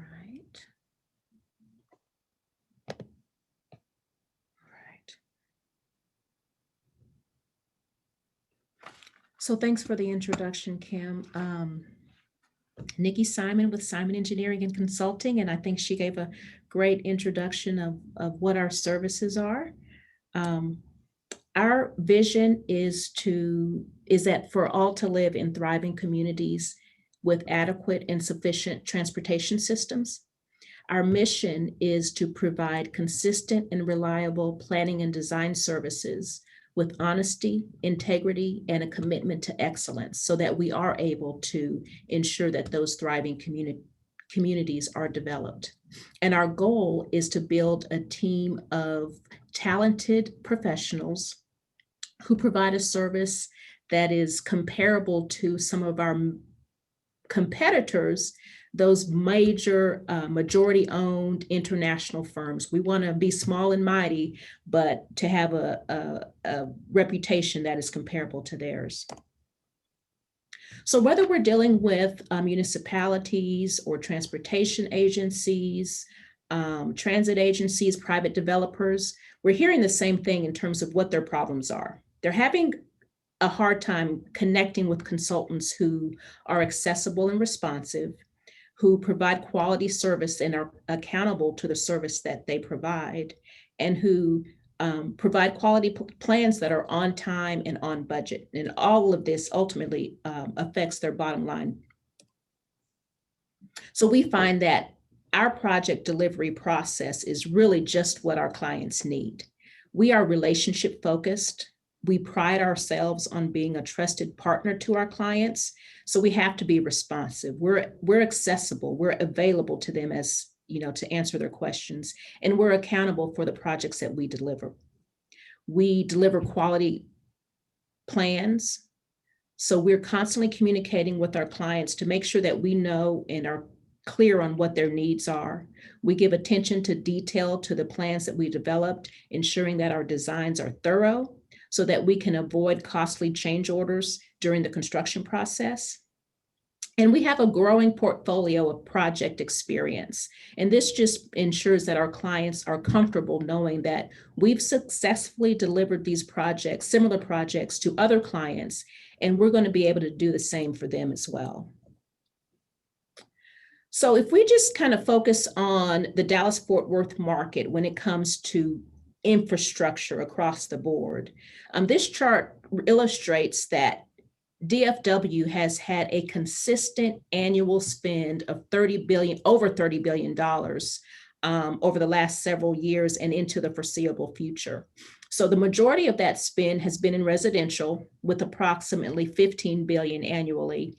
And then with infrastructure coming in a close second at approximately a $10 billion annual spend. This illustrates that there are only 10 projects in the region that are coming up, either in the works or coming up, that have a $117 billion value. So, and those projects cross from education, airports, private developers, but just 10 projects alone have $117 billion value. And that's going to be a spend over the next probably 10 to 15 years. So I just want to kind of talk about our revenue streams to kind of share where we're trying to grow. Simon Engineering has been in business for 11 years. And up until last year, our focus has been on the transportation market. So municipalities, transportation agencies, and transit agencies. And we've had a consistent growth in revenue over the last 4 years with those agencies. And you see the heavy transit because we've got two major contracts with the transit agency in Dallas and the one in Fort Worth. And so one of those is in a prime capacity. So anytime we're working as a prime, we'll see our revenues increase.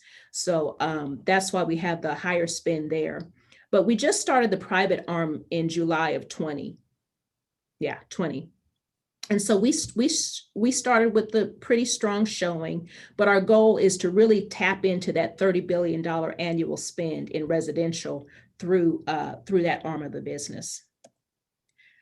So we find that our customer acquisition strategy is simple. I mean, it's getting in front of our clients, potential clients, sharing our story, talking about how we can help them deliver their projects.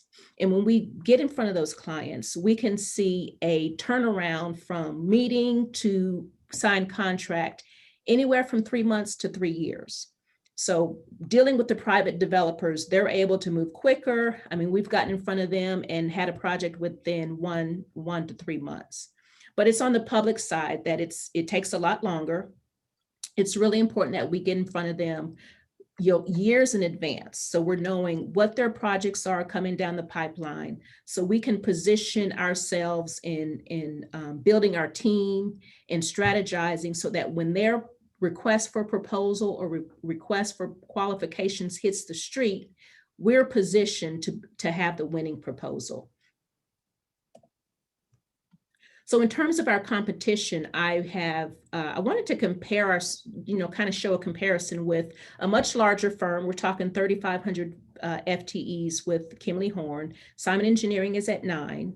And then we've got a comparison with some mid-range engineering firms in the region as well.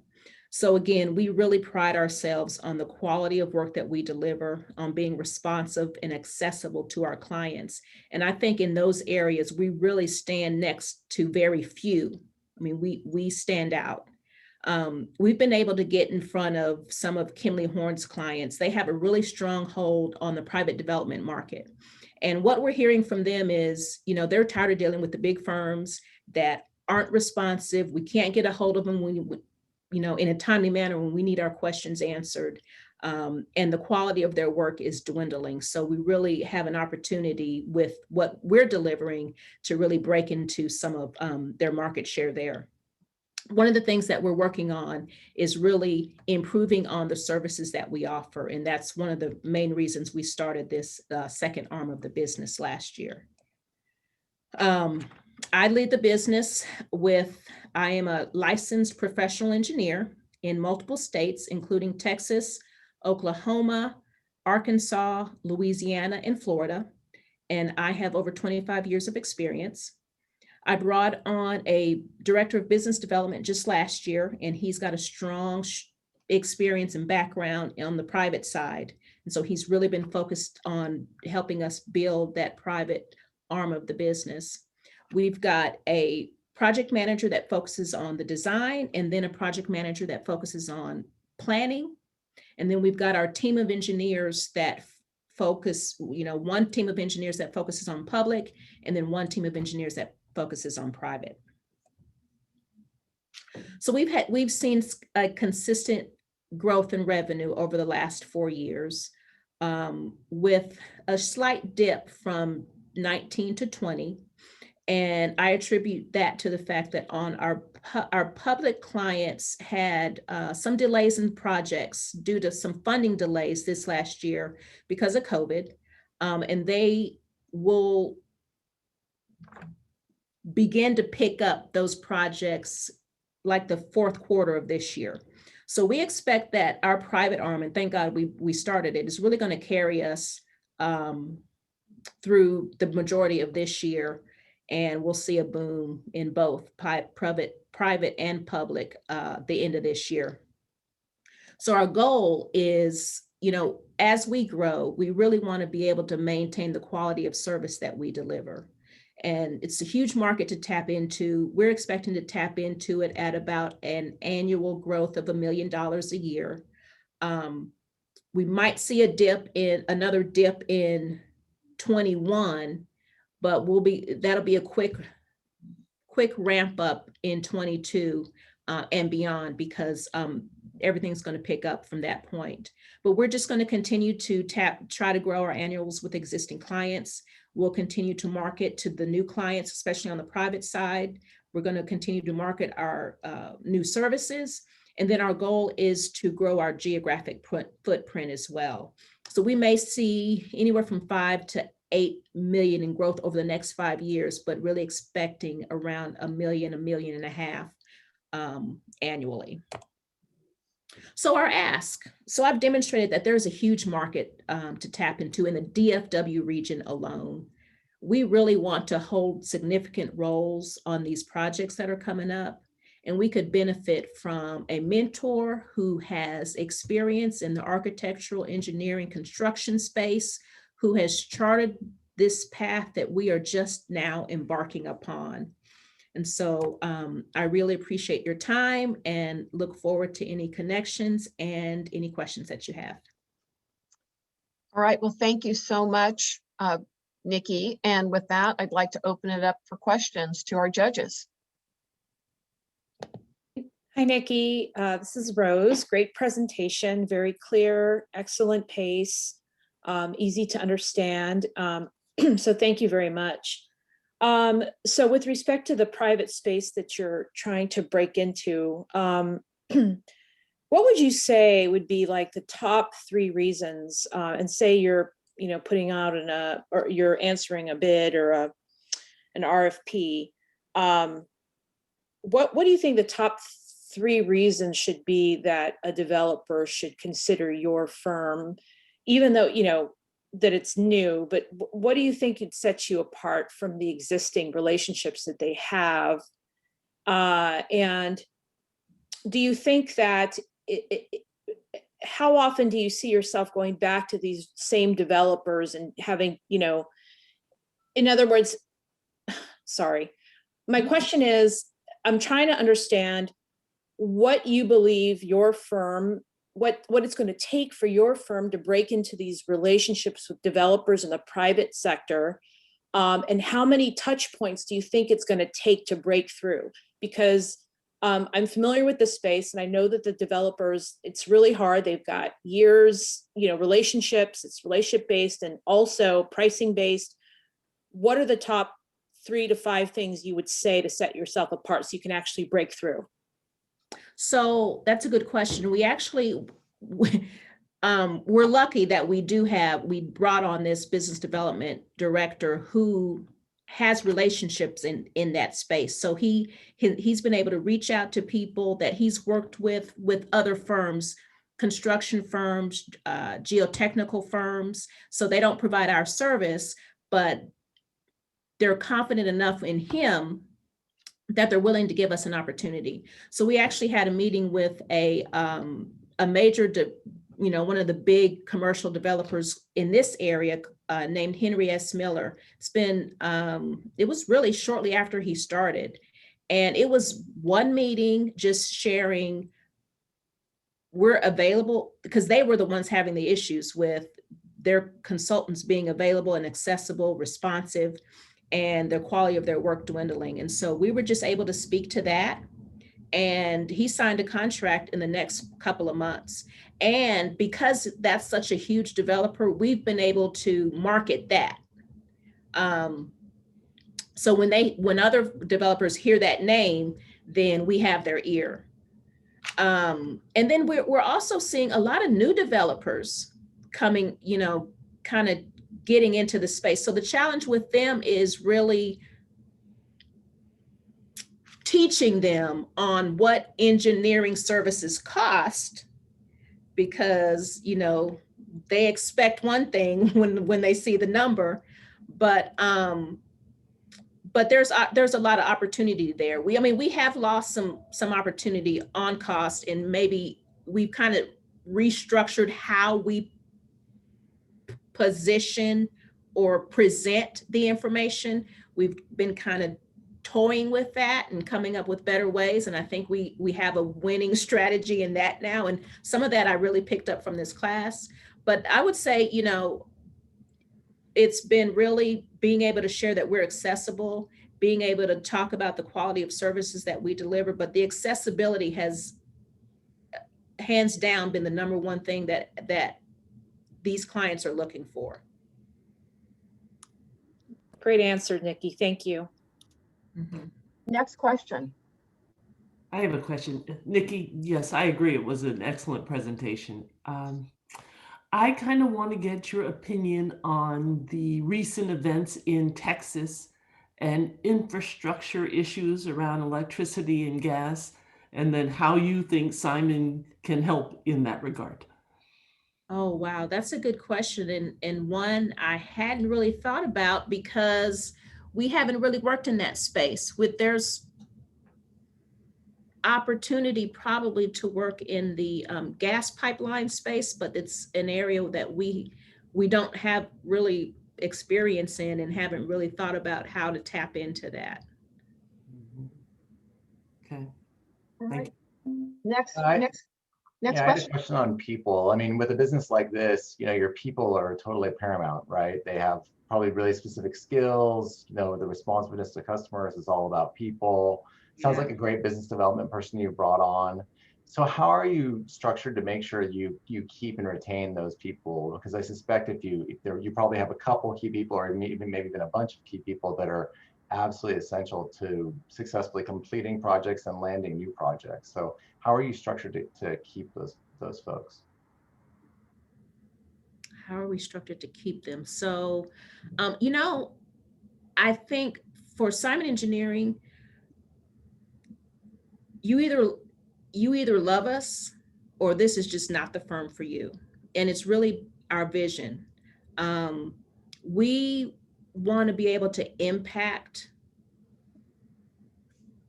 underdeveloped communities. So obviously, you know, you have all these projects, but there's so many opportunities for underserved communities that we want to be able to impact, whether it's, you know, in fact, we're moving to South Dallas. We're in North Dallas now, but we're moving there to be an inspiration to that area. And it's really that vision that the talent that comes here is connected with. And I think, I mean, and when I share, hey, we're moving to South Dallas, it's not the best part of town to be in. Either you connect with that and you're solid and want to be a part of that, or that's just not for you. And so other than obviously the benefits, we provide comparable benefits to the larger firms. Very flexible, you know, our staff can work from home, have to be in the office a certain number of days a week, but we provide a lot of flexibility. But really, in terms of really holding on to that staff, it's the fact that they connect to the vision that we hold. All right. Last question. Okay, well, I'm going to ask Nikki if you can stop sharing, and then we're going to give the judges an opportunity to start their voting. All great questions. Thanks so much, Nikki. Excellent presentation. Thank you. All right, judges, start your voting, please.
All right, well, thank you.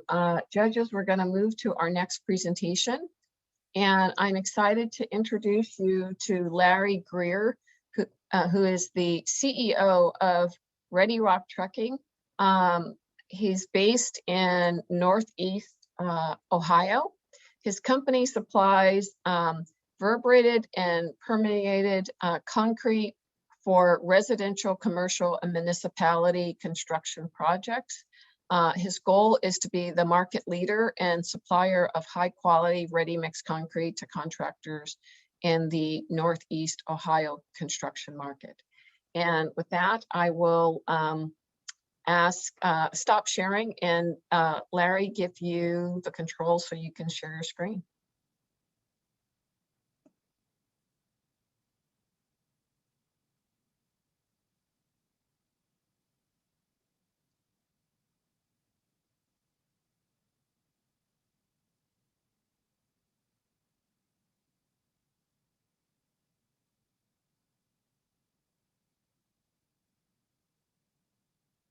You're on mute. All right. We can hear you. How's everybody doing today? Hope everybody doing fine.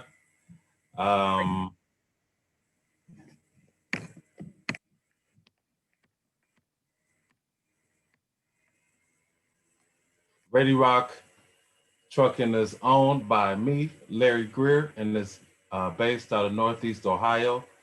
Our company supplies vibrated and permeated concrete to residential and commercial and municipal contractors. Our goal is to be the market leader and supplier of high quality ready-mix concrete to contractors in the Cleveland and other Northeast Ohio construction markets.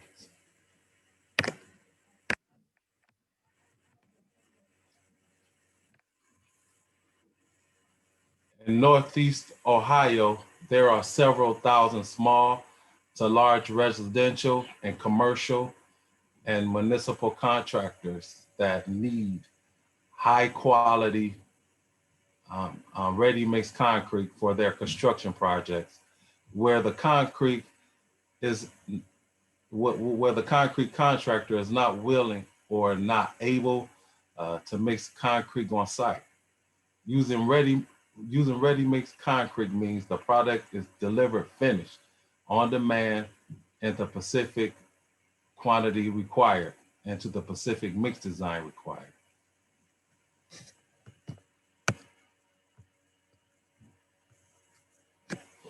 Our solution, Ready Rock Trucking will manufacture and supply ready-mix concrete to local contractors that has been vibrated and permeated to eliminate cracking and splitting. The ready-mix concrete we supply will be labor and concrete finisher friendly. We have trucks that will deliver our concrete in an unhardened state, virtual wet liquid form to contractors who will then mix and pour the concrete at construction sites. We will offer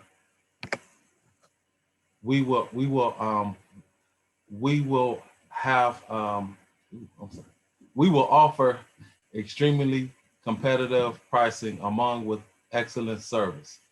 Our plant will be the only supplier in Northeast Ohio that will offer vibrated and permeated concrete. On the side note, to those of you who don't know what a concrete plant looks like, there you have it right there on the screen. Some people like to name their plants like a ship. I like to do the same. Her name is Big Baby, the money maker. Shake what your mama gave me.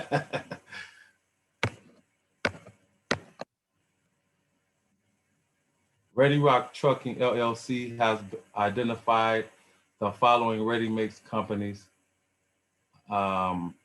as two of our primary competitors in the Northeast Ohio area in terms of service offered, pricing, and overall customer satisfaction.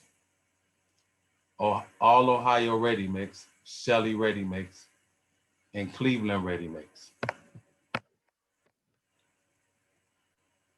Ready Rock Trucking believes it will have the following advantages over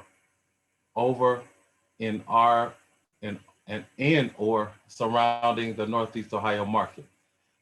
We will be the only ready-mix concrete company in the area that we serve. We will offer vibrated and permeated premium concrete mix that ensures the complete and thorough concrete mix each and every time. We will offer competitive pricing and volume discounts.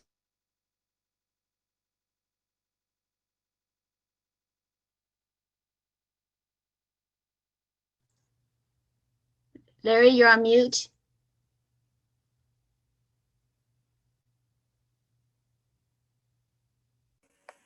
Okay, can you hear me now? All right, sorry. We will offer a vibrated and permeated premium concrete mix that ensures a complete and thorough concrete mix each and every time. We will offer competitive pricing and volume discounts. We will only hire highly skilled and trained plant staff and experienced ready-mix concrete truck drivers. Ready Rock Trucking will be established in Cleveland, Ohio, and will be located on 6 to 10 acres of light industrial land. As of right now, there is currently no specific address at this time.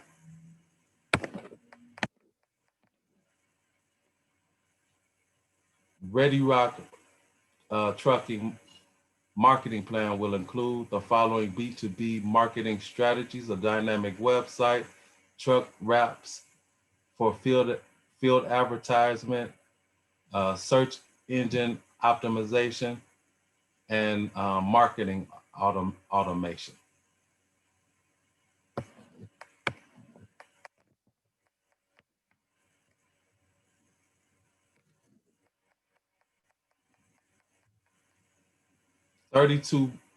In 2019, the ready-mix concrete manufacturing industry was valued at $32 billion.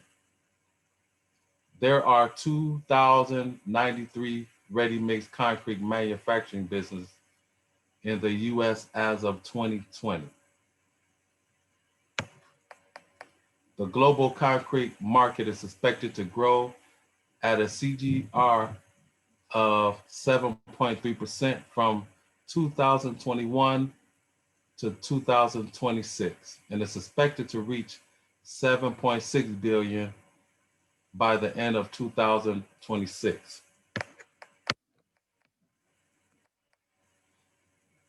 Ready Rock Trucking LLC is seeking $3 million investment for expansion and growth of business.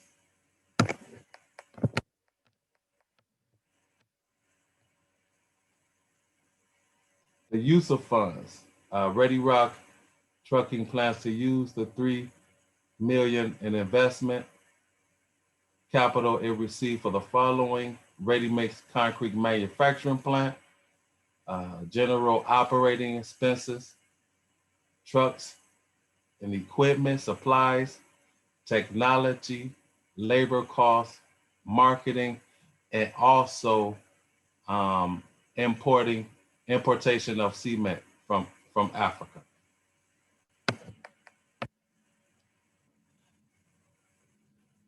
My 5-year financial forecast is the first year of operation will be 43.5 in revenue, 2025, 167.1 million. Expenses and costs will be from 2021, 29.7 million, and all the way to 2025 106.1 million. The profit margin from 2021 will be 13.8 to 2025, 61 to 61 million.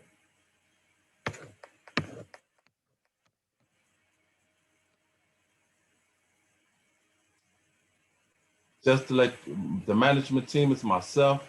I have 20 plus years of experience in concrete supply industry as a truck driver, starting off as a truck driver. And throughout the years, as a salesman, I have a solid reputation for operating with integrity and has an in-depth knowledge concerning the needs of the concrete industry in the Northeast Ohio region.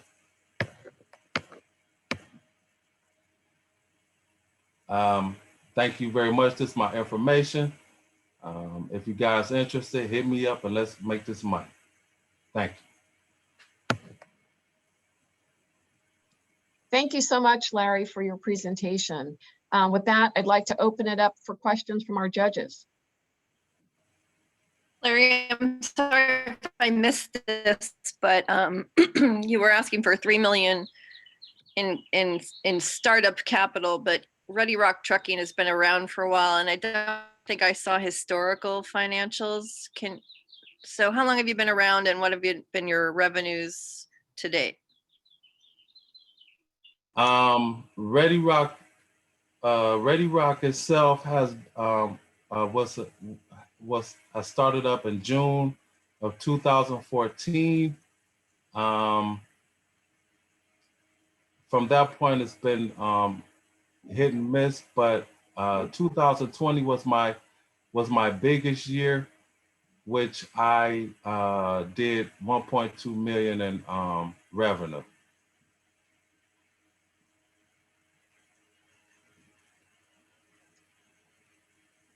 Hey, Larry, this is Michelle. Can you please go back to the slide where you talked about financial projections? And then if you could add some color around how you're going to go from a 1.4 million to a $43 million in revenue jump. Okay, the one where you see those numbers is what will come from, because part of the $3 million that the $3 million investment will come from importing cement from Africa. Now, just so you know, cement itself is the chicken in the chicken soup. So Okay. you can't make concrete without that cement. So that is your biggest expense. Now, me selling it also to myself and distributing it to different plants throughout the region. That's what make up that revenue right there. Okay, so the cement would be redistributed into kind of regional sales channels. And then one of the things that I saw in your use of funds was, I guess, to build a cement plant. How long would the build out of that take? And is that taken into account in your financial projections around revenue? Yes, it is. The time it would take to actually set up the plant, from the plant manufacturers is already pre-plumbed and wired. Once on our site, it would only take 3 days to be up and running. 3 days? Yes, 3 days. Wow, that's phenomenal. Yeah, so from that point, the concrete plant will be a different source of revenue for the company other than selling the cement itself. Okay, thank you so much. That was helpful. All right, thank you. Judges, next question.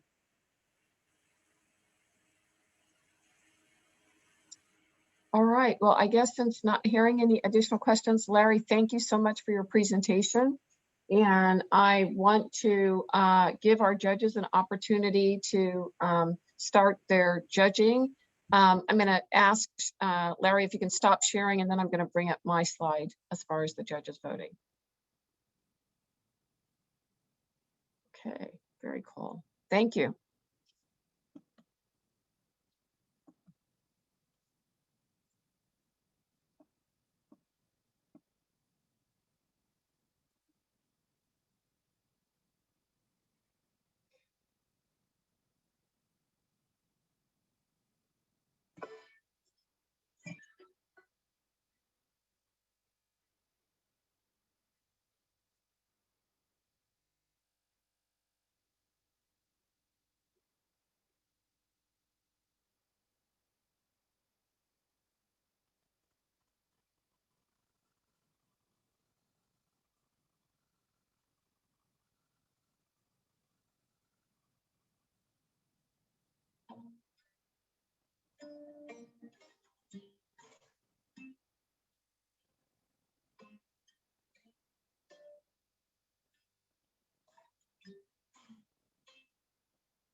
All right, well, judges, we're going to.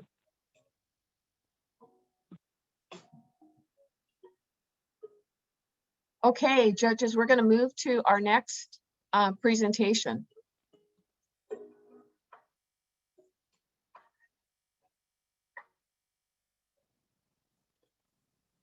All right, and I am delighted to introduce you to Effie Bodair.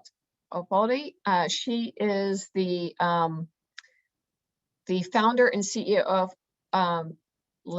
Bodair. Its goal is to sell cosmetic products to consumers to build upon and maintain a daily regimen of skincare and health care to enhance their appearance.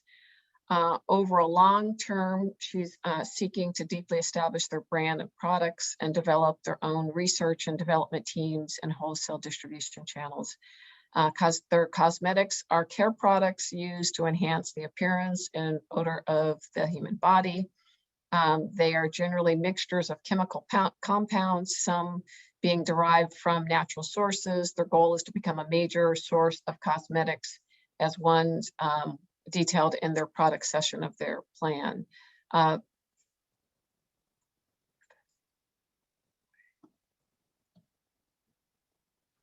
with that, I'm going to stop sharing and introduce you to Effie. Effie, take it away.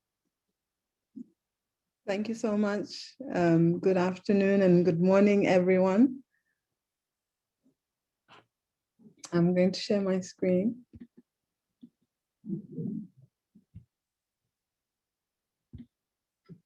So I'd like to introduce you to Bodair. That's the skin, the hair, body collection. Let's see. So by way of introduction, my name is Effie Agbetui. I have over 20 years experience of starting and growing seven-figure businesses. I am deeply involved in strategic planning, in business development, and I serve in advisory capacities within the healthcare sector, mostly in the UK and in the US, and now more recently in Africa. I've been responsible for expansion into international markets, brand management, and consumer marketing. The territories I've covered include Europe, Northern America, Africa, and Asia. So the reason I give this background is because Bodair is a startup, and that's a reason I've come on board, but I understand that most businesses that are participating are already established and existing. So I needed to set the scene for why I'm here today. So I'd like to introduce to you Bodair, and our DBA and brand name is La Bodair. And what we're focused on is producing premium quality products that are sourced from Ghana in shea butter and cocoa butter. And this is my husband over there with the team in Ghana. He's actually there at the moment because we are in the process of launching our products. Our main mission is to revive, to restore, and to rejuvenate skin and hair through premium, natural, and clean products.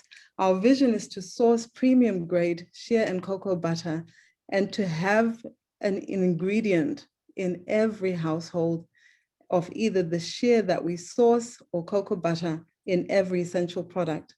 So for some who don't know, a shea fruit has 3 essential uses. And those 3 essential uses are in the context of food. It can be used as an antioxidant. It provides vitamins. It's known to have 90% vitamin C of the daily adult intake requirement.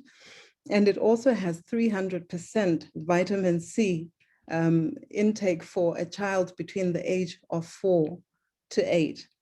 It's also used in oil and butter, and that's an ingested form as well as a topical form. And it can also be used in fuel as a household fire for lamps, as well as biomass.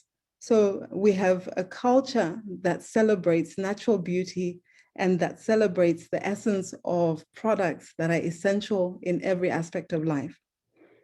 We want to revive the communities that we source our products from. And this week we committed to building a well in one of the Northern Ghana communities, even before we launched, because that's our statement of faith and our commitment for the long term. We want to rejuvenate in everything that we do, manufacturing products of the highest standard, educating consumers on the benefits of clean beauty, natural beauty, restoring customer and consumer self-esteem confidence in using products that are good for their skin, and also teaching them that it's good to love the skin that you're in.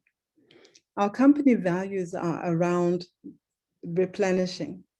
We have communities that are being deprived of initiatives that actually give back.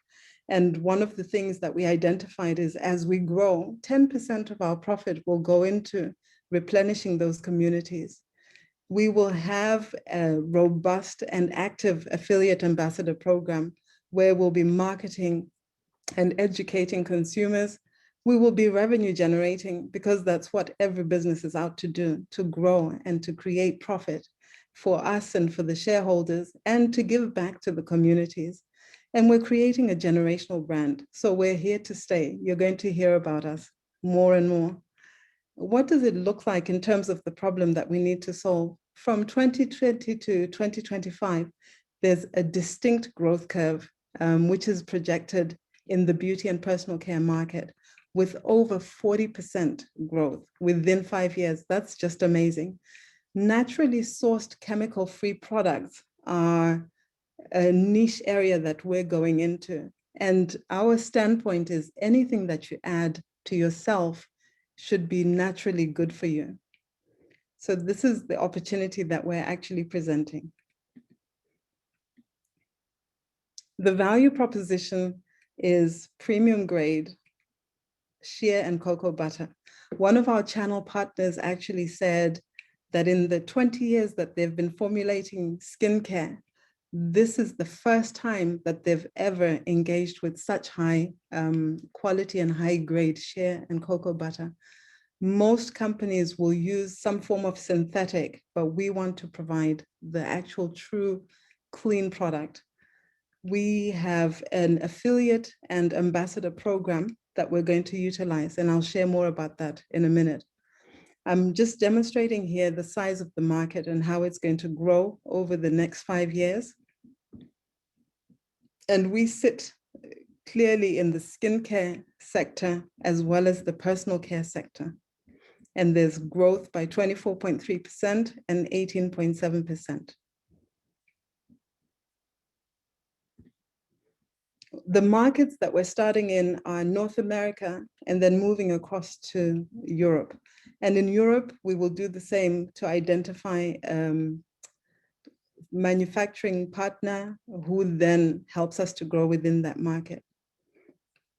The question that everyone's been asking is why now? And especially during this time of the pandemic and with COVID. Well, as you all know, digital businesses have become the first option for most customers. And the greatest source of revenue for us initially in the first 2 years will come strictly through the digital space as we build relationship with channel partners. There's a global shift to do online retail. There's just a tendency of consumers being the first to talk online. Messages are portrayed immediately. Anytime someone has a great experience, the first place they go to is online to share the good news, and equally if it's not so good. So globally, the market is huge. It says 784.6 billion per annum is spent in this particular market. Domestically, 88 billion. And then the allied market research for the US says 128. The market continues to grow, and our core market is growing. Aesthetically centric individuals who are beginning to appreciate and understand the importance of natural products in their skin and hair care regimens.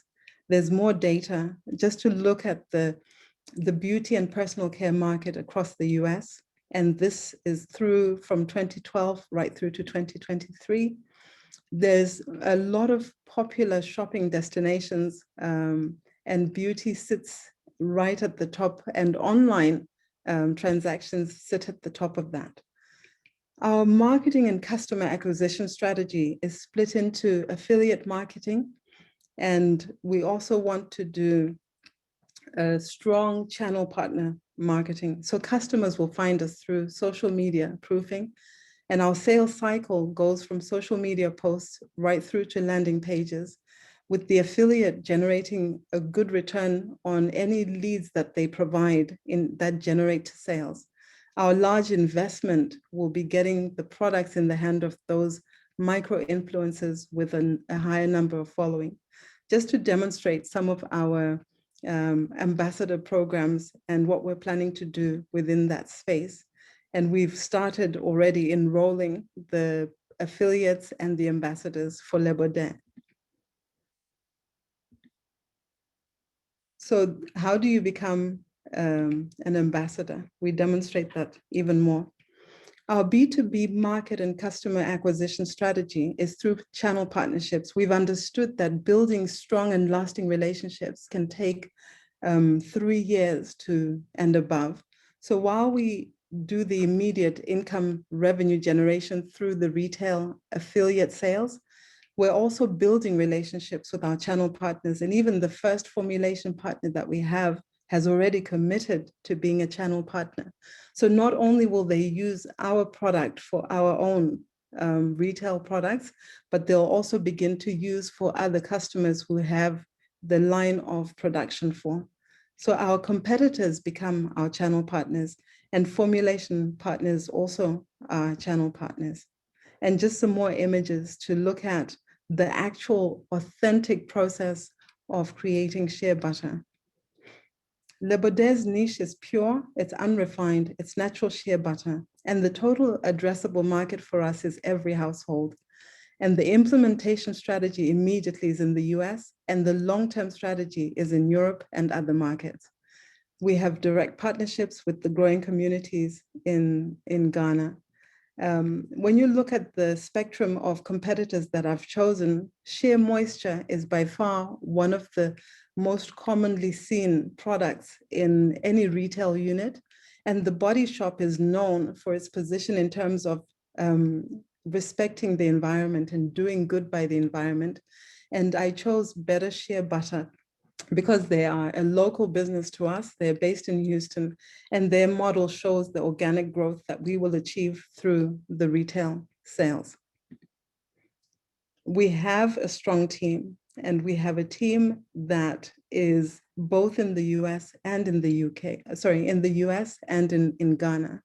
And we have a registered trademark as well. So we're starting strong with a team in sales, in digital marketing, in operations, in finance, and in the bookkeeping.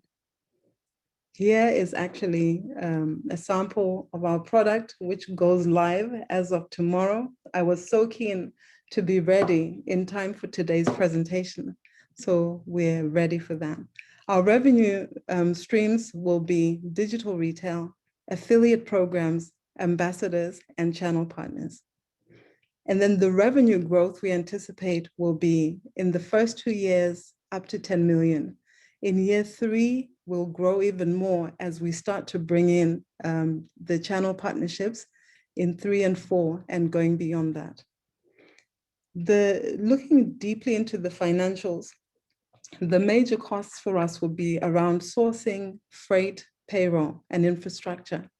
And also in investing in the communities to give them the equipment that speeds up the process or makes them more efficient in delivering on the resources that we need. We have direct to consumer and B2B channel partnerships. And we are also going to develop affiliate subscription incentives as well and initiatives. And our official launch, as I said, is tomorrow.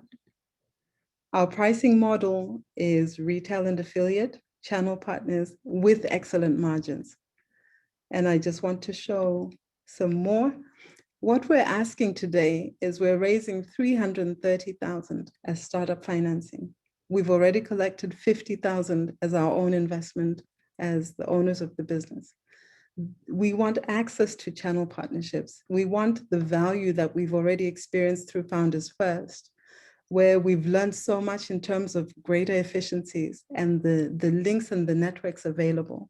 We'll use those funds into the licensing equipment for the local partners, the sourcing partners, the technology, employment, research and development, and just continuous improvement. One of the areas that we will invest heavily in is in customer research and feedback, because everything that's consumer-based, which is online and electronic, requires a speed and a rapid response to any consumer responses. We will be able to pay this back within 1 year because we have a robust marketing strategy, both for the direct to consumer and the business to business. I'd like to leave you with one way that we are demonstrating how we're committed to our communities. So just watch this with me. Le Bodair, the body and hair collection, is committed to reviving, restoring, and rejuvenating those we serve through both our products and in our production. Le Bodair is a generational brand which will impact this generation and generations to come by having premium grade shea and cocoa butter in every household. 10% of our profits will go to the restoration of our sourcing communities in Ghana. This will be used to dig wells so that women will not have to walk 7 miles at a time just to source the water that they need for this process. We will give to educating the children and investing in training widows and women to become the producers of this high-grade shea butter. Join us as we commit to giving back to the communities who have so selflessly given for many generations.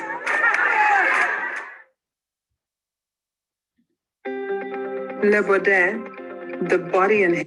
So ladies and gentlemen, That concludes my presentation of Le Bodair.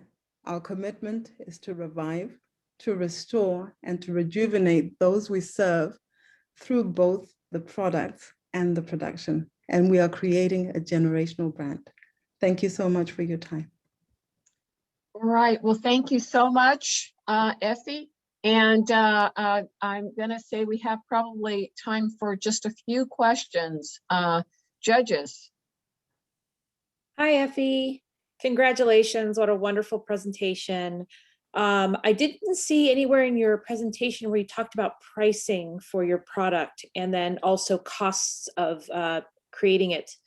And then the other question I have has to do with unrefined. Can you talk a little bit about the difference between unrefined and refined and how you set yourselves apart from what the other products on the market and what allows you to be unrefined? Okay, so around pricing, so we're starting with 3 specific products. The unscented, it's a cost of about $6.80, the whole entire process. And the sale price is $55. The scented is $7.10 as the cost to us, and the sale is $60. And then the body butter, which is more costly, is $10 in terms of the cost price, and the sale is $75. And then how do we differentiate? When you see the entire process of taking the fruit of shea and the clear separation of the 3 different components that I mentioned, we do not add anything to that. The only thing we add is water. So we use water only to separate. And then we roast that shea to remove the skin and the oil. And then we boil the oil to bring up the butter to the top. And that butter is 100% shea butter. It's unprocessed. There's no additives to that. So that's our differentiator. Whereas other competitors will take maybe 1/10 of that and then add additives and add other supplements and synthetics to create a bigger mass so that they can use it to do whatever products they're making. All right. Thanks so much. We've got time for one more question. Effie, thanks for the presentation and good luck. Since we don't have a lot of information since you're launching tomorrow, maybe you could speak a little bit to your prior companies and what's leading you to think the returns you've identified are doable. Okay, so my prior experience over the last 20 years, I have started and built businesses in the healthcare space, which is a highly regulated industry. And in that time, year on year, we've had growth in the 20 years. And the reason I'm confident is the knowledge I've gained working in a highly regulated healthcare industry, where quality assurance is paramount to your success. We're working as part of a multidisciplinary team across different markets is critical to your success. We're building relationships for the long term. So I've been in the US now for 7 years, and in those 7 years, the team are still benefiting from the relationships that we developed even while I was still there. So I believe those are some of the aspects that are key in any sector and in any business, and they will serve us well as we transition into this new market. I also believe we're bringing a fresh outlook in terms of moving away from the bricks and mortar business model into a digital space, which has become our normal way of doing business. So that in itself gives us a leverage for a global market. It's just being able to identify formulation and fulfillment partners in those markets so that you reduce the cost that you put into the production and you generate the highest level of profit and return. All right. Well, thank you so much. And with that, judges, I'm going to ask you to begin your scoring. Thanks so much, Effie. Thank you. I'll stop sharing.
Okay, judges, we are going to move to our seventh and final presenter for the Founders First February cohort.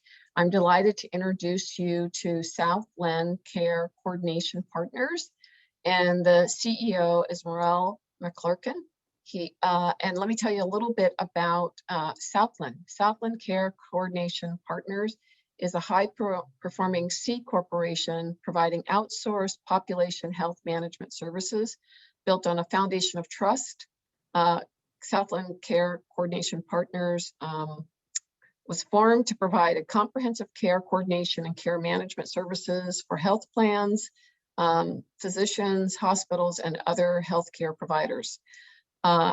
For them, health means more than just the physical health. It includes mental, social, economic, physiological, and spiritual health.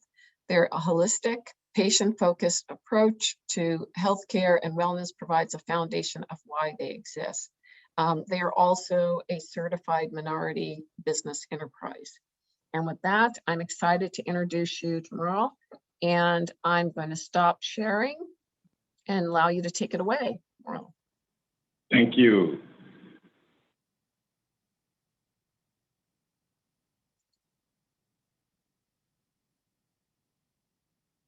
So good afternoon. My name is Moriel McClurkin, and I'm the President CEO of Southland Care Coordination Partners. If you happen to hear a strong wind in the background, it's not that we're having a tornado or anything. It's just that I'm in the Windy City, Chicago, and it's proven true to its name. So Southland Care Coordination Partners, or we say SCCP, is a C corporation, a high-performing C corporation. We're an experienced provider of population health management services. We're managed by a highly qualified executive team, and we are an MBE with the state of Illinois. Our vision is to co-create healthy communities that incorporate the physical, mental, social, and economic well-being. Our mission is to work collaboratively to create enterprises that foster and promote healthy communities. Our values are triple bottom line. That means human, community, as well as financial impact. We're certainly client focused. We believe in operating with the highest level of integrity. We're certainly driven by quality performance, and we're motivated by the whole concept of health equity. We've had tremendous success since our founding, particularly over the past 3 years.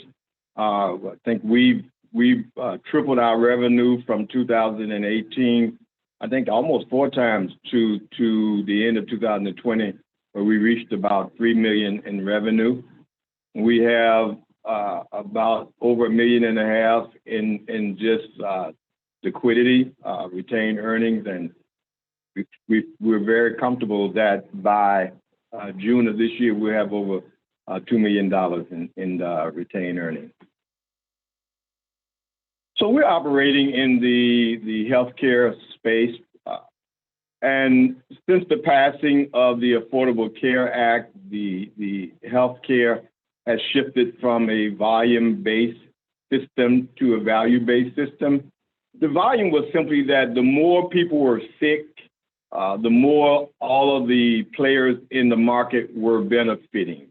And with the passing of the Affordable Care Act in 2012, there were a number of legal enactments and legislative enactments that shifted the focus to value. And the value is really around 3 areas. One is improving health outcomes for people. The second is reducing unnecessary utilization. And the third is lowering the cost of care. And so when you can see, if you look at both the current and long-term impact, you can see that there's a growing demand for value in the healthcare industry. It's increasing. There's also the rising healthcare expenditures and a need to reduce that. And then there is a significant need for effective disease management across different care settings. One of the things that COVID exposed was the vulnerability of people with chronic diseases and comorbidities. And so there's certainly an increased focus. There was already a strong focus, but it's a focus that's increasing around helping people better manage their diseases and their sickness. Our market solution, we're poised to capitalize on market opportunities through driving measurable health outcome improvements, reducing the effect of chronic diseases, meeting performance metrics, and that's very important in the value-based system because everybody is subject to a number of NCQA performance metrics, HEDIS performance metrics, and those things can have significant impact to doctors, to hospitals, to health plans, if those health performance metrics are not being met. And so meeting performance metrics is very important in providing a solution to the population health management market. And then lowering costs to the payers, whether those payers are private insurers or managed care organizations or employers with over 500 employees that have to foot the bill for the cost of their employees. Our niche is, first of all, we are able to customize our services to the needs of those we are contracting with. We offer multiple service lines that include both clinical care services as well as navigational support, which is very important because the clinical side is significant, but we're also discovering the importance of addressing social determinants of health. And so our navigational services addresses those things. We're able to deliver quality performance. You'll hear me talk about quality over and over again. We're interoperable. That means that our technology system can communicate with anyone else in any way or form that they desire, which again is important when you're sharing a lot of healthcare data. And we have an experienced senior management team, which I'll talk about later. The population health market size was valued at $13.9 billion in 2019, and it's certainly going to continue to grow. It's anticipated that by 2027, the market would have grown by about 20.5%. That's both with the increased demand for software that allows for data analytics and interoperability and coordination, but also in terms of services. So both software and both services, the sectors are going to grow in the population health management market. There are three major market segments. There's the payers segment, and that segment is divided into two sub-segments. There are the private insurers, like Blue Cross Blue Shield, and then there are the managed care organizations. Since 2012, with the expansion of Medicaid under the Affordable Care Act, many states have taken their Medicaid populations and dual eligibles, who are the Medicaid and Medicare populations, and put them under managed care. And that means that they've outsourced the healthcare provision to companies that are full risk. The state is paying those companies a per member per month fee, and then those companies have to assume all the responsibilities and the risk for providing that care. So the managed care space has increased over the past 8 years. So there are MCOs, managed care organizations, private insurers. That's one group under payers. Then there are employer groups. There are a number of large employers that have to foot the bill for the healthcare costs of their employees. They're not able just to pay a health premium to a provider, and then the provider is covering that cost. They have to cover the cost themselves. And then there are providers, doctors, hospitals, et cetera. And you can see that the employer groups are a large share of that segment, about 50%. But the payers are about, of the other 50%, the payers are about 65 to 70% of that group. Our business growth pyramid is based on, we started out just providing evidence-based care management services for Medicaid populations. We began to do value-added services for MCOs, managed care organizations, 2015. We're projected to expand into the market related to private pay insurers, as well as providing wellness support for businesses. By 2023, we'd like to be fully capitated. That means that we're able to enter into a risk partnership with the payers. And by 2024, we certainly would want to be known as an innovator and be able to have at least a regional geographic scope with diversified products and services.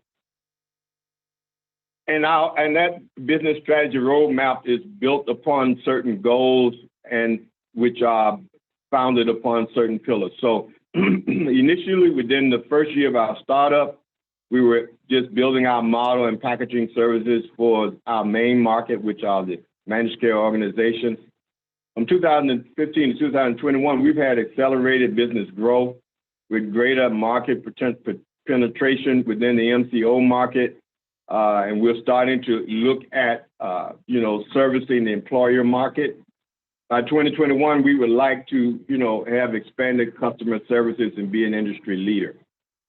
And that's all based on building our infrastructure, increasing our staffing, building a strong corporate team, strong clinical capacity, being a very agile and nimble organization, doing a better job at branding our success, and then leveraging our knowledge resources and our financial resources. Our competition is, I think we're very strong in the marketplace. I think we're a leading company. When you look at clinical capacity, we're very strong with both nurses, nurse practitioners, licensed clinical social workers. That's very important because, a big part of this is addressing the clinical needs of members. Our competitor A is also strong in that market. Competitor B is a moderate. Competitor C is weak. We're able to provide, as I said earlier, multiple service lines because we not only provide clinical support, but also navigation support. So we're very strong. Competitor A doesn't have a strong care navigator program. They're moderate. Competitor B is moderate, and competitor C doesn't have that at all. Our geographical scope is moderate, though we're expanding it with the use of telehealth. Competitor A is moderate in that area too, and competitor B is weak. Competitor C is very strong. They're located outside of Illinois, but they've been able to access opportunities in the Illinois market. We're very great at member engagement because we hire from communities that look, talk, sound, and think like the people we're engaging. Competitor A is pretty weak in that area. Competitor B and C is moderate. So overall, we're very strong in the competition. We have a strong executive team with all of us having experience in healthcare. My VP has a master's degree in nursing. The chair of our board has a doctorate degree in nursing. Another of our board members who is also engaged in the company has a degree in pharmacy, a doctorate degree in pharmacy. I received an award from the CDC in 2012 as a national champion for my work in chronic disease self-management. But we all have a strong healthcare background. So our historical growth, back in 2017, we were a little less than $500,000. We were able to top over $500,000 in 2018. In 2019, we jumped significantly. We were at $1.1 million in revenue. And in 2020, we jumped up to almost $3.2 million. So we almost tripled between 2019 and 2020. And our gross profits have always run around 30% of our revenue. Our revenue streams are in three main areas. Care clinical services, that's the work that we do around care coordination and home assessments, transition of care that involves someone with a clinical license.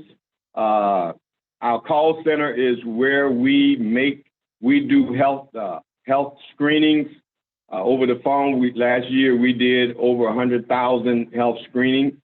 That's one of our big revenue earners. We believe that our clinical services are going to be about 65% of our revenue. that our call center is going to be about 30% of our revenue, a little over 30%.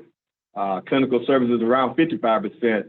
And then our care navigation, which is doing the social determinants of health, helping people make appointments, helping people address barriers to keeping appointments, and et cetera. That's going to be around 10% of our revenue stream. Our financial projections, we believe by 2024, we can hit 10 million. We may even hit it by the end of 2022.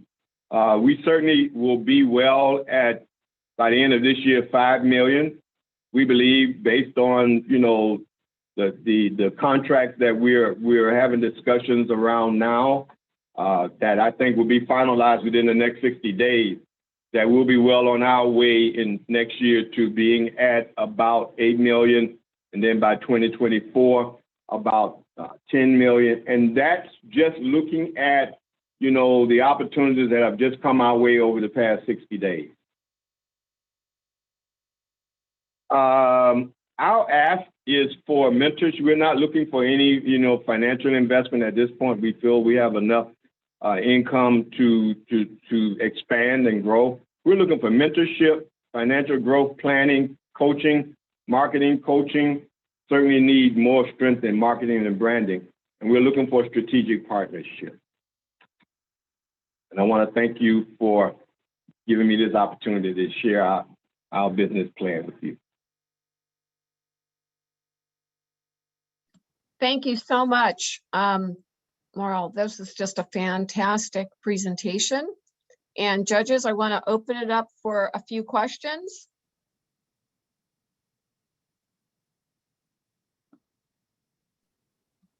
Hi, Morel. I hope I Hi, pronounced. how are you? Great presentation. Thank you. No doubt that you are going to thrive even more in the industry. I didn't see did I miss the slide with the number ask, like the amount of asks that you're requesting? No, you didn't. We're not asking for any financial support. You know, we have, we're going to be at around $2 million on hand, cash on hand. So what we're really looking for is, at this point in time, is our mentoring, you know, as we grow, you know, especially from those who know and understand the healthcare industry, as we expand into other states. We're looking for strategic partnerships that can help us expand into other states also and expand, you know, our service lines. We're certainly looking for marketing and branding coaches. We've done a great job, but we haven't been telling our story. And that has not been a strength of our company. But we think that will help us a lot as we brand more and more and talk about the value of our company, our success. So that's going to be important to us. And then we really have not benefited from having, you know, someone with a strong financial planning background that can just help us, you know, continue to plan financially our growth. But we're not looking for any financial aspect. Hey, Mariel. So it's great that you're not asking for funding or you're not raising funds. I wonder if the Endeavor Network would be a great fit for you, which is nationwide and, you know, are helping companies of your size that are looking to continue to scale. I'd also look into the venture community in Chicago, like Impact Engine. They invest in the health space. So I think their network would be really helpful for you as well. Can I write those two down? Can you repeat that again? I'll put them in the chat. Okay. Okay, thank you. Thank you, Alicia. All right, one more question. Okay, well, judges, I'm going to give you a chance to score the presentation, and thank you so much. Or if you want to stop sharing, I will then be able to share my screen and the judges can go through and do their scoring as well. Thank you so much for that excellent presentation.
All right.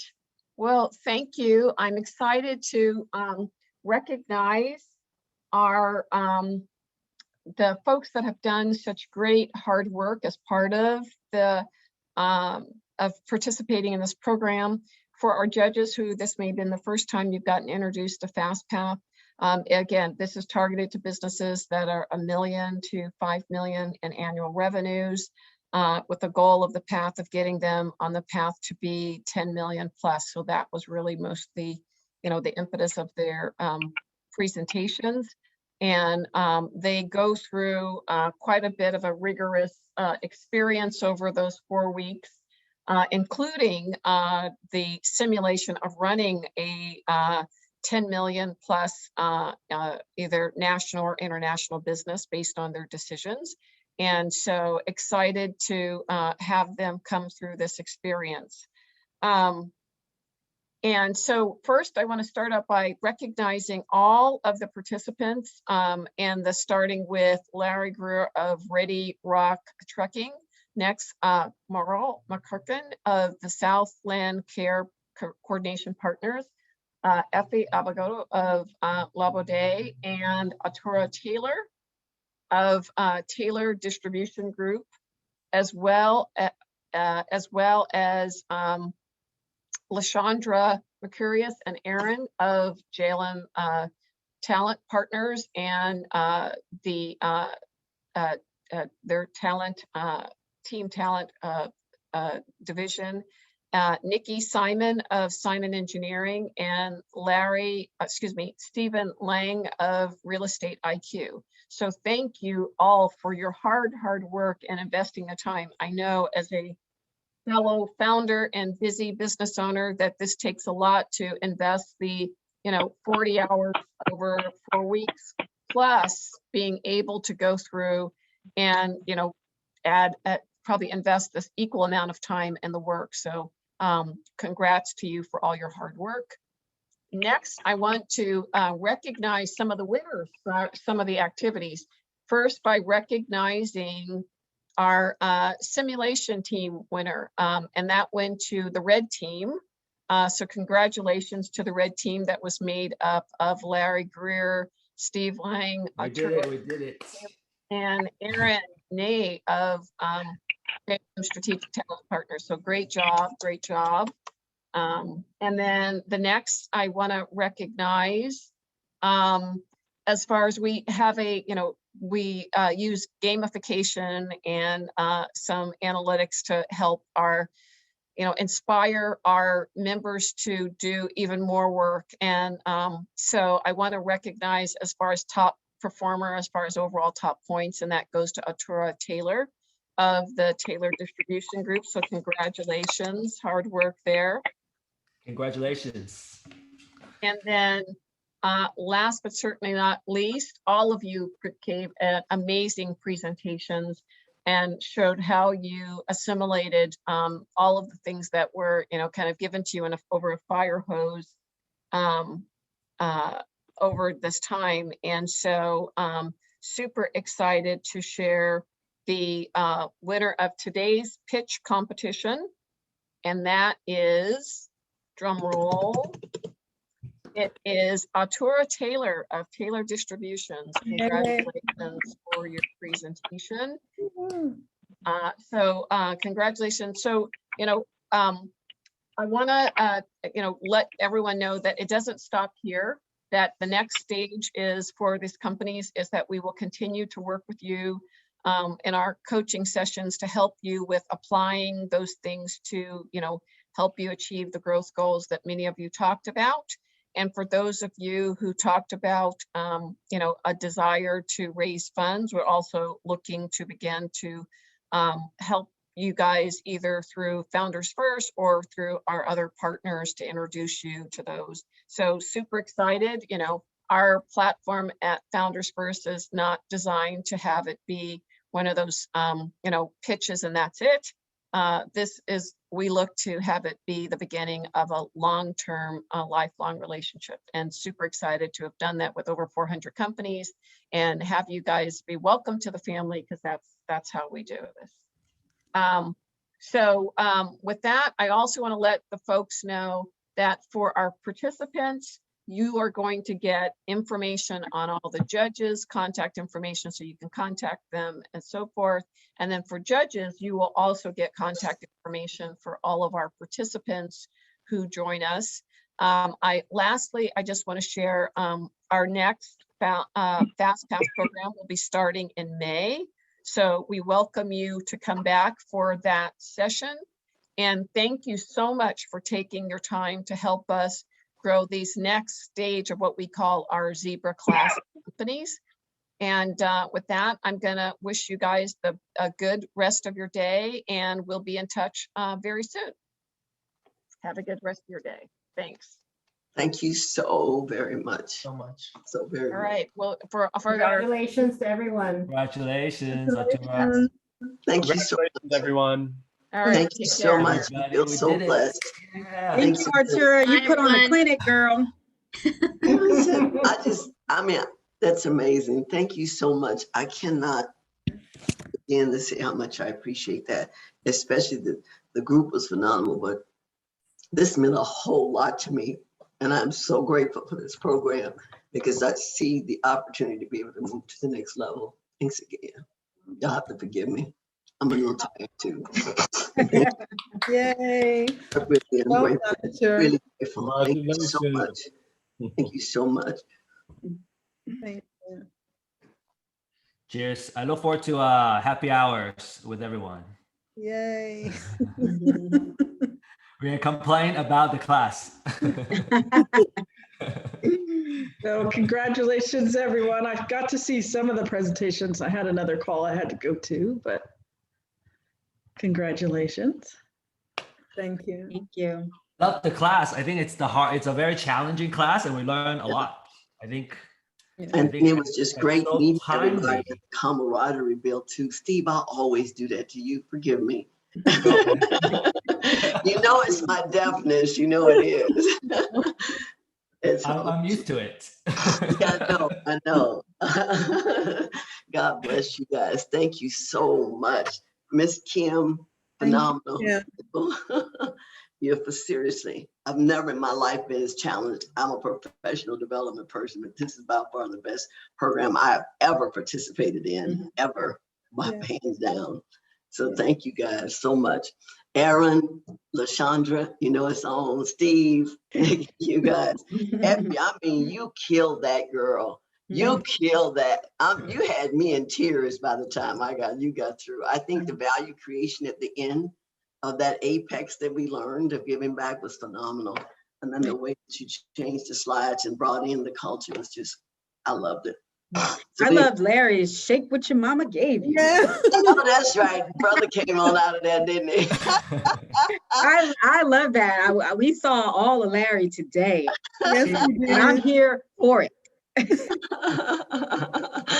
I was afraid because everybody was muted. And I was like, oh man, that's such a good joke, but Larry's not getting it. I was laughing. I was like, woo, I was dancing with you. Oh, by the way, red team, red team, red team. You know, I couldn't really lose because no matter who won, I was going to win anyway. I know that's right. 'Cause you were all up in here, all over It the was place. marginal. I'm sure it was just tell you 0.1 win, but we accept. Exactly. But I will have to tell everybody, I mean, Aaron did the majority of the work. I mean, I went through the class before, so I mean, he's such a great partner. I mean, he just handles everything, you know, and I mean, he's got the biggest team in the company right now. He's got, I don't know how many projects going on right now. Well, you guys don't know this about him, but I'm about to put you on blast, Aaron. He's in a master's program at, where are you at, NYU? Georgia Tech for Georgia Tech. data analytics. You go. Data 2 analytics. classes, wow. Yeah. So, you know, I mean, seriously, he is by one of the most phenomenal young men you know, everybody in the program are great, but I'm gonna tell you, Erin, you stand out to a point of your intellect, your a willingness to give, you know, you just look at him blushing. You know what I mean? But seriously, you help old folk get through navigating through technology. It's like, yeah, but I And thank you for just your amazing. And all of this while taking care of a wife. I mean, he is Wow. phenomenal young Now, I man. gotta give and it up to brilliant. my red team, Steve and Larry too now, you know what I mean? Because you know that even though we all up in there, you know, but Steve, Larry, thanks. I love Steve. Steve is everybody's cheerleader. Yeah. So he was out on the sideline with the pom-poms, you know, and Effie, just a beautiful woman, beautiful soul. Just, Wow. you know, like I said, I just want to I curl wore in a ball and wrap up in a Look at blanket. that beautiful dress. Beautiful. And just listen to her voice. Well, you know Right. what else too, She needs Effie? to We record didn't it. know about your credentials before then. When you started off, that was really impactful.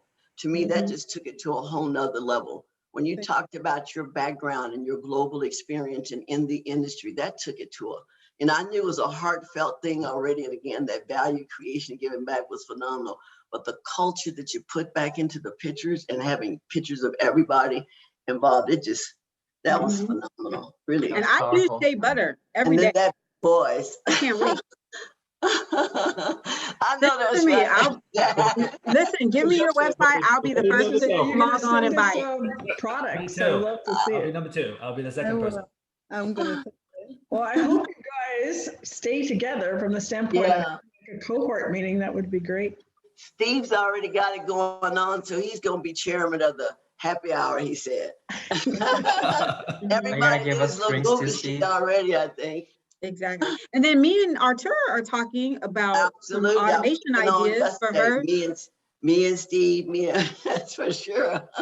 Yeah, so I look forward to it. I need some IT help, you little gurus. You know what I'm talking about? When I say little, I mean young folk, okay? But I'm serious. I need some of that. You know, you guys really have a lot of impact and insight on stuff that I would really have voids in, and I really would appreciate it. Might be something we work together. Artur, for you, I mean, I see such a huge opportunity. I mean, if you can find a way, you know, we can talk about it to really create a platform and automate in your space. God got chills. You know, that's what we're going to talk about because this guy's killing me. You know, he saw baby boom on the face and it was sucker, you know, and that's part of what's hitting my gross margin, my profit is this continued investment. I didn't sign up to do proprietary, but I wish I had known it. So now that we know what it needs to be done, you guys seem to have such insight on that. I really need it. That's where I need the most help right there. Well, we can, you know, give you some, you know, definite ideas and see what you think. But yeah, I mean, because that's really, I think, the future, because I just can't see, you know, companies really be able to capitalize without some sort of technology and automation. And the automation is what it's all about, because all the contracts are set up like that. You really don't have to have any human capital. You really don't, especially those B2Bs. So, you know, I look forward to it, and everybody's got their own proprietary, the CXML integration for the federal government and the private sector. So that's great. I appreciate it. God, this was really this shocked me though, for sure. You so I think in general, there has got to be a lot of kind of insider knowledge that you have that is so manual. You can automate it. I think it's all in your head, Artur. Yeah. I think we got most of it is automated. The problem is that I need that final connection to where right now we're still on a QuickBooks platform, and I want that ERP, CRM all integrated. It's automated now. That's the part I'm saying. I'm continue to pay for this platform that he was really an integrator, and I needed somebody to help me with. He do the integration and then buy a legacy program. I shouldn't have built one. And I'm not equipped to sit up there and tell you about all the bells and whistles that should be in a whole set. But you can integrate all that, because like I said, all of our billing process is all automated. There's a way. They sync now, but then they're still standalone. And I want that total integration from the order management all the way through to the you can do it. AP report. Yeah. You can do it. I look forward to it. I really enjoyed this. Miss Kim, you are the bomb. I kid you not. I mean that. I'm serious. I just never knew that we could even pull out that much out this brain. You made the program very enjoyable. I mean, But it was her your presentation because all she taught was everything we had in there. Oh, but you guys contributed. The way I teach is very interactive. You guys were a great group. So I really look forward to staying in touch with you. And best of luck of everything. I got to run, unfortunately, but I wish you all the best. Thank you. Bye, everybody. Bye-bye. Have a good one. Bye, Thank everyone. you. God bless All the everyone. best. Bye-bye. Bless you all. Bye-bye. Bye-bye.